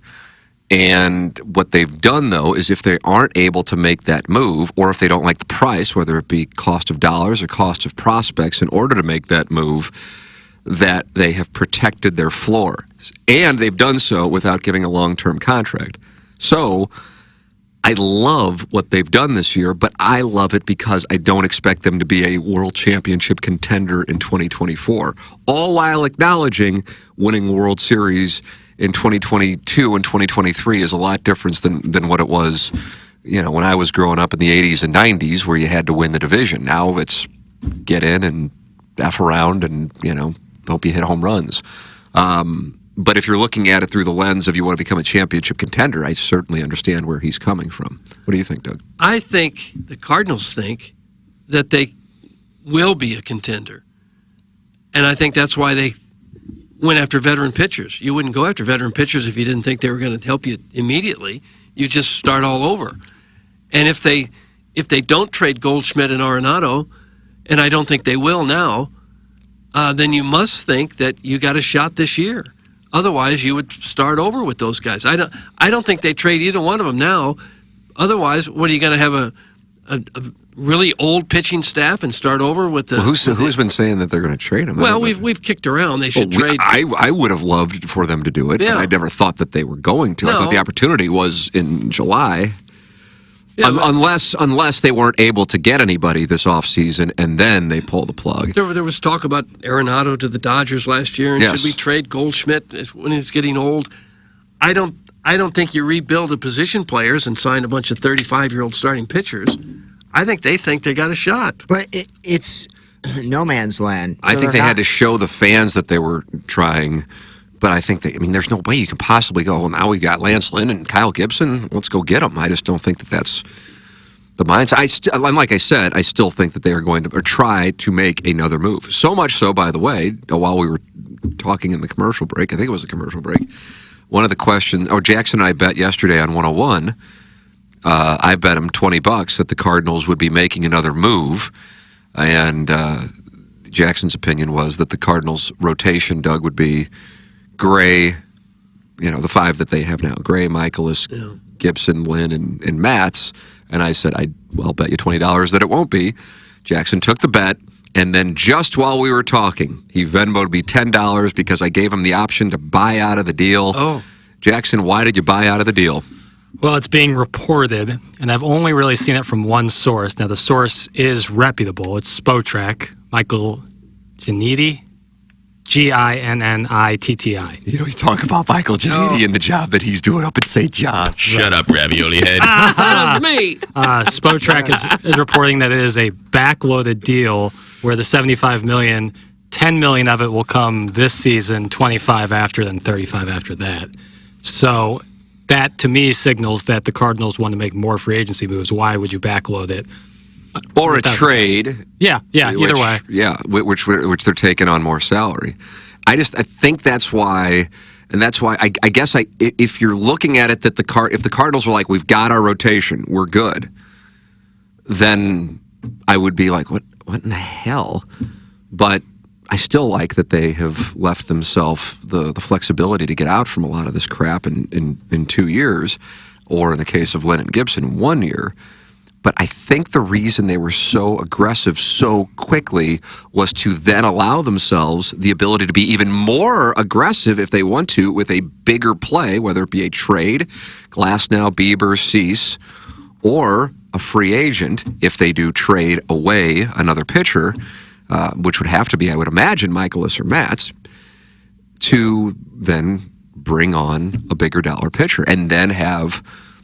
if you don't view Gray as a one, and I realize that's a debated topic now amongst Cardinal fans, but I don't think too many people view Lynn, Gibson, Matz as viable twos or threes. You'd have to be pushing for hoping Michaelis returns to a form to get him to a two. Point being, Nola Wheeler versus take your two of the Cardinals. If they meet in a playoff series, you're going to like the Phillies' chances. So could that allow the Cardinals to get, whether it be a Glasnow, Bieber, or Cease, or still be in the mix for a free agent in Yamamoto or Montgomery, and then have your theoretical 1 and 2 with the depth to carry the innings at 3, 4, and 5? Yeah, I think they'll definitely get another pitcher. I think they better get another pitcher because I think they're in it for this year. I think they are. And as far as Gray being a number one, he definitely is. He's undoubtedly is. He was second in the Cy Young Award. Does that mean 13 other American League teams don't have a number one pitcher? He would have been the number one on all but one team in the American League last year. that's a number one guy. There's only a handful of starting pitchers who are much better than him. He's definitely a number one guy. Well, I can tell you this, whether one views him as such or not, that is a big source of consternation amongst I Cardinal know fans. people are arguing about it, but I don't know who else you wanted him to get. I think if you had a real option behind him that you felt good about, you could go, okay, they got Gray and even Montgomery, who really wasn't. I mean, when the Cardinals got him, and it was not that long ago, 16 months ago, it was kind of like, Jordan Montgomery. I mean, the Yankees traded him because they weren't going to put him in their playoff rotation. He was their fifth starter. So now he's viewed in a totally different light. I loved that deal at that time because I was high on his potential, and I just didn't think Bader was ever going to be anything special, and he was taking up a spot. So with regard to that, if you had Gray and Montgomery, even though I don't think many would consider Jordan Montgomery like an ace, although don't get me wrong, he was sick in the playoffs for the Rangers. I think people's view would change on Gray. I think, because then you go, okay, that's the one, and I realize he's not a Garrett Cole one, if you want to use that direction, or what Snell did this year. And yes, I'm well aware he was a number 2 in the Cy Young. But I think maybe people are viewing it that inevitably he's peaked, and at 34 and 35, he's not going to be that guy. Whereas if you got a younger pitcher that the best could still be yet to come, but you'd feel better about it because then you'd have him paired with Montgomery, and then your drop off can be Michaelis, which you can certainly make a case he can be a 3. And then whatever you got in the back end kind of doesn't matter because those guys are going to be coming out of the bullpen in the playoffs anyway. And they can eat some innings up for you, hopefully, during the regular season. Yeah, I think they'll definitely try to get another better pitcher. I don't think there's any doubt. Well, Jackson bought out of it. So to his credit, he read the tea leaves and he bought out. Right when I saw that this morning, I was like, son of a gun, I can't believe I just bet Tim $20 on this, because to me, I mean, that's the signal. For all we know, it's not going to happen. But why would you backload it if you weren't trying to get more players this season? Otherwise, it would make very little sense. So clearly the intent is there, and this is all pending that this is true. Like I said, I started with it is being reported that it's backloaded. But I don't know. So that's where do you think, I'm going to raise a question here, and if it's asked, Doug's not taking them, Plowhawk is. Do you think because of the Lester J. Happ situation in 2021. Well, this is the Jackson knows my sensitive spots. It's the ultimate results-oriented conversation in St. Louis. Right, and so I'm going to ask, do you think because that later worked? I actually think I see where you're going with this, though. Do you think it then vindicated that move and then also inspired them to be like, okay, maybe this is something like getting older veteran innings eaters can actually be really effective for value. Therefore, getting Lester and Gibson or Lance Lynn and Gibson. Do you think they're like a cause and effect? I would like to answer that question. Oh. First off, the reason why the Cardinals signed those or traded for those guys, even though it became, well, they really did what, it's like, okay, it's fine. No, I won with King Jack. I mean, what, did I do something wrong? That's the type of mindset that I have on that type of discussion, and it frustrates me, but I know more people view it based on results, so I understand it. But the reason why they traded for those guys was because they were killing their younger pitchers, and they had to get innings to get to the finish line with two guys who I both believe never pitched again after that season. Then they wound up pitching well, and it's like, well, see, the Cardinals made a shrewd move, and that's not what they were intending to do. It wound up working out. But I also understand that that doesn't really come off well to a lot of people who view things, understandably so, through results. But that was the thought process. So now you bring it forward to this. I think the reason why they may be doing it now, number one, is to protect the floor, which I keep going to for the offseason. But then number two, if the Cardinals have had their seasons blown up by having to go into younger pitchers and coming out and pitching a bunch of innings because their rotation isn't getting deep into ball games, then you also protect your younger pitchers by having guys who can eat innings, who are comfortable doing it because they're making a bunch of money and they know they're done pitching within a year or two. And so I think that is, in part, you can look back on the success of the Happ-Lester thing and eating innings, but I also think it's more about trying to protect take your pick of whomever that are young arms that may be coming out of the bullpen and not have them get blown up in 2024. That's what I think it's about. So the intentions are similar in a way? I think, but I don't. I think so. I also think they think that if you have Gibson and Lynn, you could have guys who I think are more apt to have a better year than what I think they thought they were going to get from Happ and Lester. Right. I don't think they really cared if Jay Happ and John Lester gave up 100 runs. Right. They just couldn't have their younger arms get ruined. Exactly. Yeah. I think that's what that was about. And then they wound up pitching really well. And it's, well, you got to give them credit for that one. It's like, that's not what it was, but it. It's like if let me try to cut the corner on this thing and it bounces off the top of the tree and then goes into a perfect lie, Prime results oriented. Right. It's just, but whatever. There's no point in spending a lot of time on it, but yes, that's a sore spot for me. Doug, what do you think on the reasons for the Gibson and Lynn move? I think it's because they believe they're going to be contenders. When you look at the three starters they got this year that replaced the three they had last year, they got Lynn, Gibson, and Gray basically to replace Montgomery, Flaherty, and Wainwright. And with the exception of Wainwright, the guys now are older than those two, and they had high hopes for Flaherty and Montgomery. And the three that they had, Montgomery, Flaherty, Wainwright, they still finished 20 games out of first place. Now they got rid of Flaherty and Montgomery 2/3 of the way through the season. But are they better with the group they have now? This is a worse team. I think probably a little bit better. I think Gray makes them a little bit better, but we thought Montgomery was going to be a front of the rotation type of guy too. I'm not sure it's a whole lot different. So you're going to need to probably win 89 to 90 games to win the division. They're not 20 games better, 15 games better than what they were last year. I'm sorry, it's just not. I know they're fluke seasons, and I understand a lot of things didn't go their way. Bullpen-wise, they blew a lot of leads. I get all that. But I just don't. I'm with you. This is almost the exact same team. I don't know. This is almost the exact same team? To me, in terms of, I think Doug painted a great picture of the people that you replaced in the pitching category outside of Sonny Gray are the same, if not worse. And the offense is the same. The bullpen's the same. Nothing has changed. You think this is the same team? I want to make sure I understand. I think it's a little better than the starting rotation. I'm against you on that. I mean, we're assuming that. You think it's worse, Blackhawk? I think it's the same exact. I think this is about a 75-win team right now. We're assuming that these mid to late 30s Gibson and Lynn pitchers are going to stay healthy and be effective and do just what they did last year. We're assuming that. We assumed that with Wainwright too, and we didn't get it. And we thought Flaherty was coming back. We didn't get that. We do realize Lynn gave up the most hits and most home runs in the league. I know Wainwright was awful, but we're replacing him with a guy who is equally awful in terms of production later on in the season last year. I don't understand exactly how we got 15 games better and we're playoff contenders. And you lost Hicks and Stratton from the bullpen.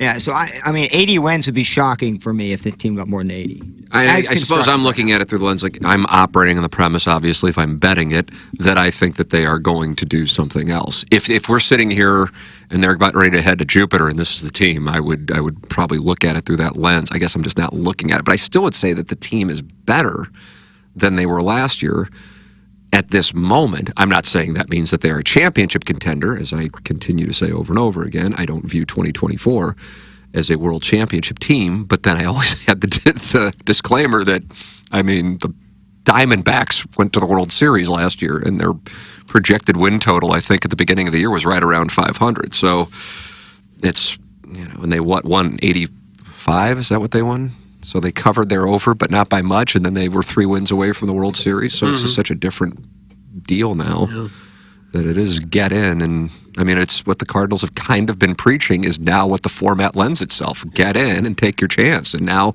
they've had the format for 2 years, and number 6 seeds have represented the National League both years. Yeah, I think they're one more stud pitcher away from being a lot better. And I think that's the direction that they're going. Yeah, I do too. I think they better. And I think they will because, say it again, I think they believe they're going to be contenders. Well, otherwise you wouldn't have such an old team. Materially if you do bring on a Yamamoto or a Glass now. Well, it will, yeah, if they want to. So if that is the strategy, then it would lend itself to it. Well, you have to see if they pull it off. Then the conversation is better off being held 2 months from now. that's why I go back to the reason for the aggression, I think, was to protect the floor so they didn't get in a spot like last year where they're going, oh, crap, the guy we thought we knew we were going to get, Sean Murphy, we didn't. And the A's knew we were sold on getting him, and so they asked for stuff we weren't comfortable with, and then they pivoted to a direction they didn't want to go, which was Contreras. And then they wound up spending the dollars that were going to go for a pitcher on Contreras, and then that backed him into a corner. And that is why I think they made these moves, which by no means, I'm talking about Gibson and Lynn, get people really excited, but it at least protects your innings floor. And from that standpoint, and also that they're short-term contracts, I love it. It doesn't mean I think they're going to be World Series contenders. I just love it from a managing the situation that they created, managing it most effectively as opposed to just going, we got to win the fans back. Let's give Aaron Nola 7 years and $200 million. That's what I was worried was going to happen. Give Yamamoto that, I'll celebrate it all day long, 25 years old, but not Aaron Nola or Blake Snell or Jordan Montgomery, for that matter. Yeah. And guys are hot.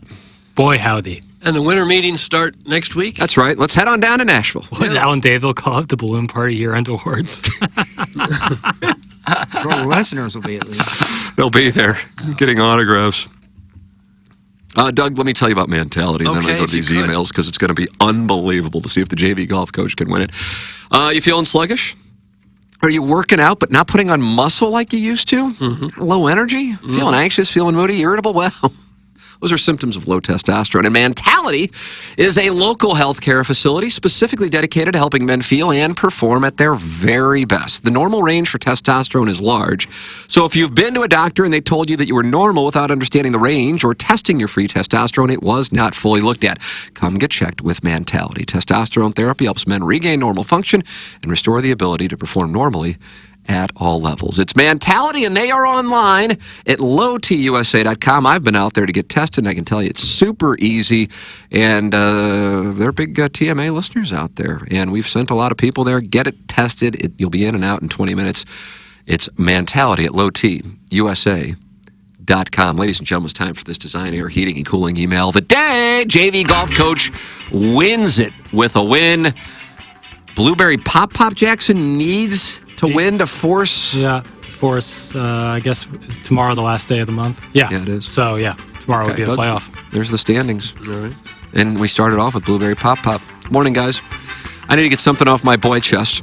I made a promise to myself at the beginning of the month that I was going to do everything in my power to have a month of emailing the likes of which no one has seen since Freak Nasty Sugar Cookies back in October 2010. God, you talk about his October 2010 emails. Yeah, it was a big month for him. Freak Nasty Sugar Cookies. Were there prizes involved? Sure. I'd be lying if I said that sitting with the Oakville and Fox kids in Section 321 for a Tuesday night 6-1 loss to that NHL team that plays their home games at a high school rink in Arizona wasn't a factor. But I had an end game. I said back idly last year and watched as KG parlayed his Listener of the Year award into part-time employment on the show, knowing all along that it should have been me. And I knew the morning after Teehee, last year's award show, that I had to do whatever I had to do to become the 2023 Listener of the Year, so that I could get the call anytime Iggy falls in the shower and has to miss a month of work. Doug gets an FUE treatment. Jackson goes to a homoerotic orgy in the Smoky Mountains. Or Plowsy can't get the motor on his $199 Temu pop-up camper. Yeah. And can't get back to the show in time. I want I need, you like that? I want I need don't like it. To be hired by TMA. I should be the one showing up late to 98% of the segments because I was carefully placing a slew of old cassettes and bowling shirts with a Winston-Salem cloak and crusting them in the break room for my boss to throw away. I should be the one talking about updating the skeleton while never really updating the skeleton while licking the Little Debbie icing off my boy fingies. Oh. It should be me having a gaggle of fan page diabetes patients showing up at my apartment door at 8 a.m. on a cold Sunday to help me carry old Playboys from one maintenance closet of an apartment to another. It should be me who Bill's wife and the lipstick lasts lust after via the text inbox. I should be the one getting tufts of wisps And now, with only 2 days left, my back's up against the wall and I need a clean sweep. And I have no choice but to neglect my job, family, and other responsibilities so that I will have the strongest 2-day stretch of emailing you've ever seen. I will win Email of the Month for November. I will be the Lister of the Month for November or December. I will be the 2023 Lister of the Year, and I will get hired part-time for TMA, forcing Iggy into a dementia and chlamydia-riddled tailspin the likes of which we haven't seen since, well, around last year at this time. Damn, Pop, where'd you find this? Doug, Blueberry Pop Pop. Blueberry Pop Pop. I thought you ordered the chili 5-way at Steak and Shake, I whispered to Zane as I retract my tongue from his pulsating potty hole. Oh! I peppered his mouth with my tongue and let the flavor profile of recently expelled pork tartare from Rally's lubricate my palate, whilst turning up the setting on the Sibian to max, letting it batter my colon with as much torque as a Joe Simpson jackhammering with a hairless male model. We didn't need that. His prosty throbbed with lust. He slid my diaper to the side. Dotem. This has got to be Dotem. I just read what's in the prompter.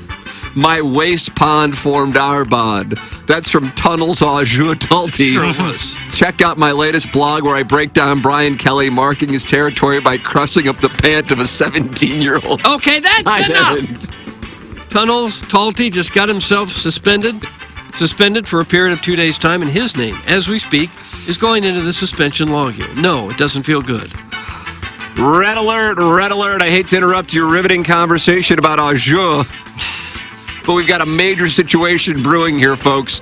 Iggy is smack dab in the middle of an 11-day hiatus from HD2, and some experts are predicting that a major Hurricane Strode is developing in Maryland Heights as we speak. I'm predicting a very Ken-heavy show on Monday, December 4th, with the potential for a record-setting number of hijackings when he returns. We're talking about 11 days of senile old man thoughts rattling around his brain with no one to talk to. 11 days without human contact means at least 22 jerk sessions and dozens of gill strap videos to discuss upon his return to TMA. Your little 9x9 windowless prison cell is going to look like a luxurious mansion compared to the cricket-infested porta potty he calls an apartment. Let's look at the facts. Ken is only halfway through his vacation, and he is already posting delusions of grandeur on social media about his unhinged plan to host a massive 3-day music festival in the Arch grounds. Is he doing that? I saw that, yeah. Really? He wants to host a music festival at the Arch, yeah. Ken Fest? Yeah, he wants like 20 bands there. Yeah.